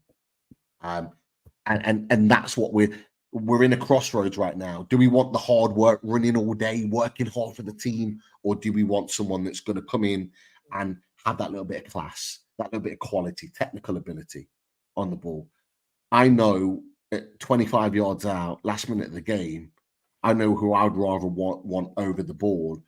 An Anthony Gordon, for example, a Lewis Hall, or a James Maddison, or an Odegaard, or someone that's got more technical brilliance than those players that I've mentioned. Like, I would much rather someone of that ilk over the ball because they have the ability to win the game. So it's another conversation for another time. But I think it's an important one because I think it's what we're transitioning into. But going back to the Barnes question, would you swap Barnes for Semedo if allowed more money for a centre-back or a striker? I don't think we're going to sign a centre-back, by the way. I said it the other week. I don't think we're going to. I think we're going to go attacking. But would that be a move that you would take? If we could sign Semedo and it allowed more money for the centre-back or striker, so basically if we ended up making money from that deal by swapping Barnes for Semedo, yeah, I would. I watched Semedo again today, and he's just a nuisance. He's just a nuisance, and he reminds me a little bit of he plays for me. He plays quite similar to Gordon in that he's quick. Technically, he is good. But he also makes a nuisance of himself. He's got that bite in his game. Like I've seen him. Who was he holding off? He held off an Arsenal player, and he was like messing around with the ball, and he got booked for it. But he was basically just winding the Arsenal player up because he knew he was getting under his skin.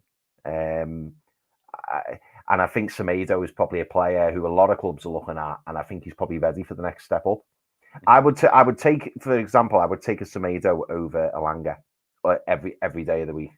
For me, Semedo's probably in the Bremo category, but I think he'd get Semedo cheaper. And you could argue that Semedo is he's got that little bit of more shithousery than Bremo as well. I was really impressed with him today against Arsenal. I thought he played really well. But yeah, for me, I would certainly, if it meant that it frees up money, yeah, I definitely would. What about you, Pete? Yeah, I think, look, I actually think we're probably going to go into Europe to get whoever it is that we get. I don't see us buying from England. I would love Semedo or Mbeumo. I'd probably go Mbeumo and then Semedo first and second in terms of priority if I was going to go for someone in England. But Dino's just put Bowen. Bowen was a moment in time. I would have gone for Bowen in the summer, but not now.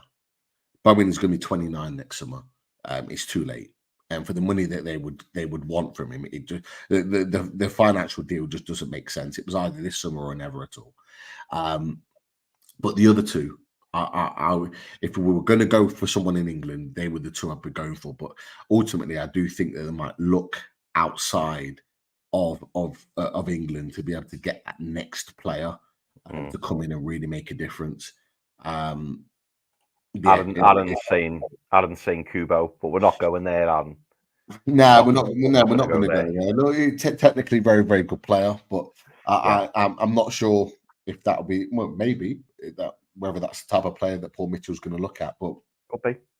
It could well be. But I do think we're going to venture into Europe over the January window, because a lot of people have mentioned January expensive. We might have to pay more. Well, in Europe, we probably won't. And Bruno Guimaraes and Sven Botman are examples of that, particularly Bruno Guimaraes in January, where you get a quality player like that for a decent price. I think we're going to be we're going to need to be smart with that. But yeah, I do think that has to be sort of the next thought and the next move for Newcastle. But yeah, I don't see us going for a centre back. But yeah, Barnes for Semedo, I think that's an interesting one. I don't think that's a deal that probably gets done in January, maybe in the summer, potentially. I think Eddie Howe's going to want to keep on to his fight as much of his firepower as possible. I know we're coming up to time. Couple of points. Tony Beasley said, "Remember when you laughed at me before the City game when I said 1 or 2 points from the next 50? I don't think we would have ever laughed at you at that, but we would have probably said we didn't agree. I'm 3 games in. Unfortunately, we have 2 points. I hope you're wrong. I hope we do get some points on the board in those next 2. But and that leads us into the question that we'll probably finish on. Chris, is the con lad put how many points we're getting from the next 2 games? Chelsea away, Arsenal at home. What are your initial thoughts? Obviously, it's maybe clouded slightly after today's result, but what are you thinking? I'm hoping, that we can kind of produce a similar performance as we did today, as we've done against Everton. We raise our game against the bigger teams. I'll be honest, I feel more confident about the Arsenal game than I do the Chelsea game, which might sound a bit bizarre, but I think us being at home against Arsenal will make a massive difference. I think we'll struggle going to Stamford Bridge. I do. I think it'll be a difficult game. I can't. I don't like saying this, but maybe 1, possibly maybe 1 point, maybe 3 if I'm being really hopeful. Yeah, I'll go 3. I think we'll lose at Stamford Bridge, but I think we could beat Arsenal at home. Now everyone may think I'm crazy saying that, but I don't know. Maybe this Saliba thing could unsettle them a little bit. Obviously, they've had a bad loss tonight against Bournemouth. Hopefully, the wheels will come off a little bit. I don't know. I'm hoping that they're in the middle. They're going to start a wobble. Who knows? But they are missing some key players, as you mentioned earlier, Pete. If Saka stays out for a period of time, Saliba's obviously out against Liverpool in the next game. Yeah, and Odegaard's still not back. So, yeah, I'll say 3, but it's a hopeful 3, I would say. What about you, Pete? Historically, we're shocking at Stamford Bridge. I think the Cisse goal in the Premier League is the only one where I think we've actually gone there and got something. I know we've won there in the cup, but in terms of the league, I think it was. I could be wrong. I think it's Pape Cisse's goal. His 2 wonder goals, where is the last time we won there in the league, which is mad to think. Was that 2012? Never confident we're going to Stamford Bridge. Last season, though, I thought we should have gone there and done something, and we didn't. That was where they were at their worst, and we still managed to give them the game. And they're looking strong right now. That they are. So for me, I'm just not confident at all. I'd probably go maximum a point from that game. Saliba will be playing, by the way, against Newcastle. It is only a 1-game ban, so he'll miss Liverpool next weekend, but he'll be back for us the week after. So yeah, they'll be strong. But weirdly, that's where I kind of hold more hope than the Arsenal at home. It's an early kickoff. Yeah. It can galvanize us. It can affect them because it's an early kickoff. They're traveling so far. And I just think at St. James's Park, we have the opportunity to raise our games like we did against Man City, against the better teams. Providing everybody's fit, we'll have Wilson back by then, who hopefully would have got some minutes against Chelsea and maybe in the Cup in the build-up to that game.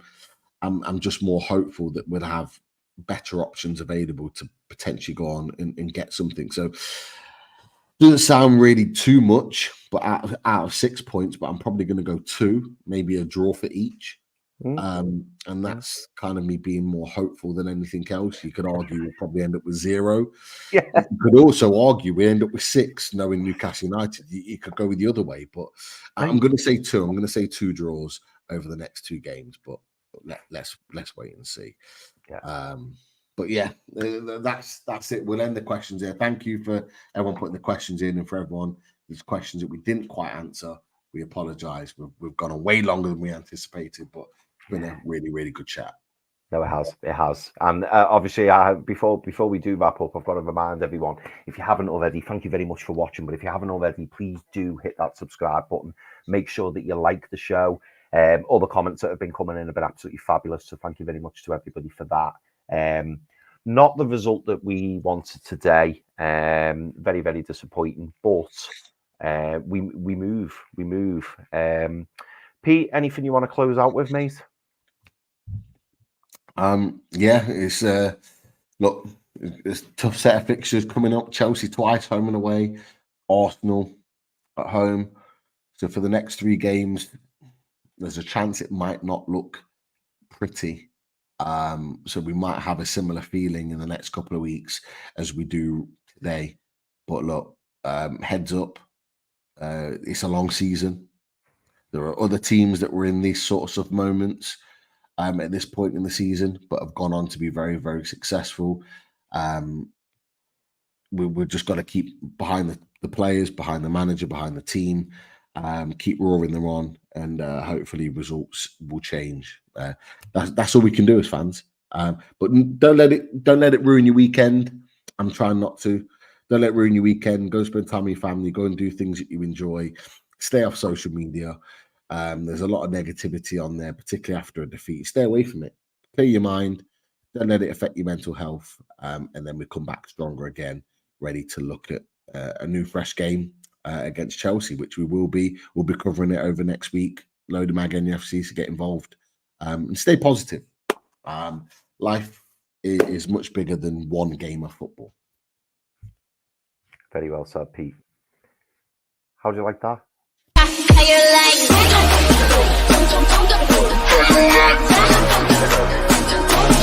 like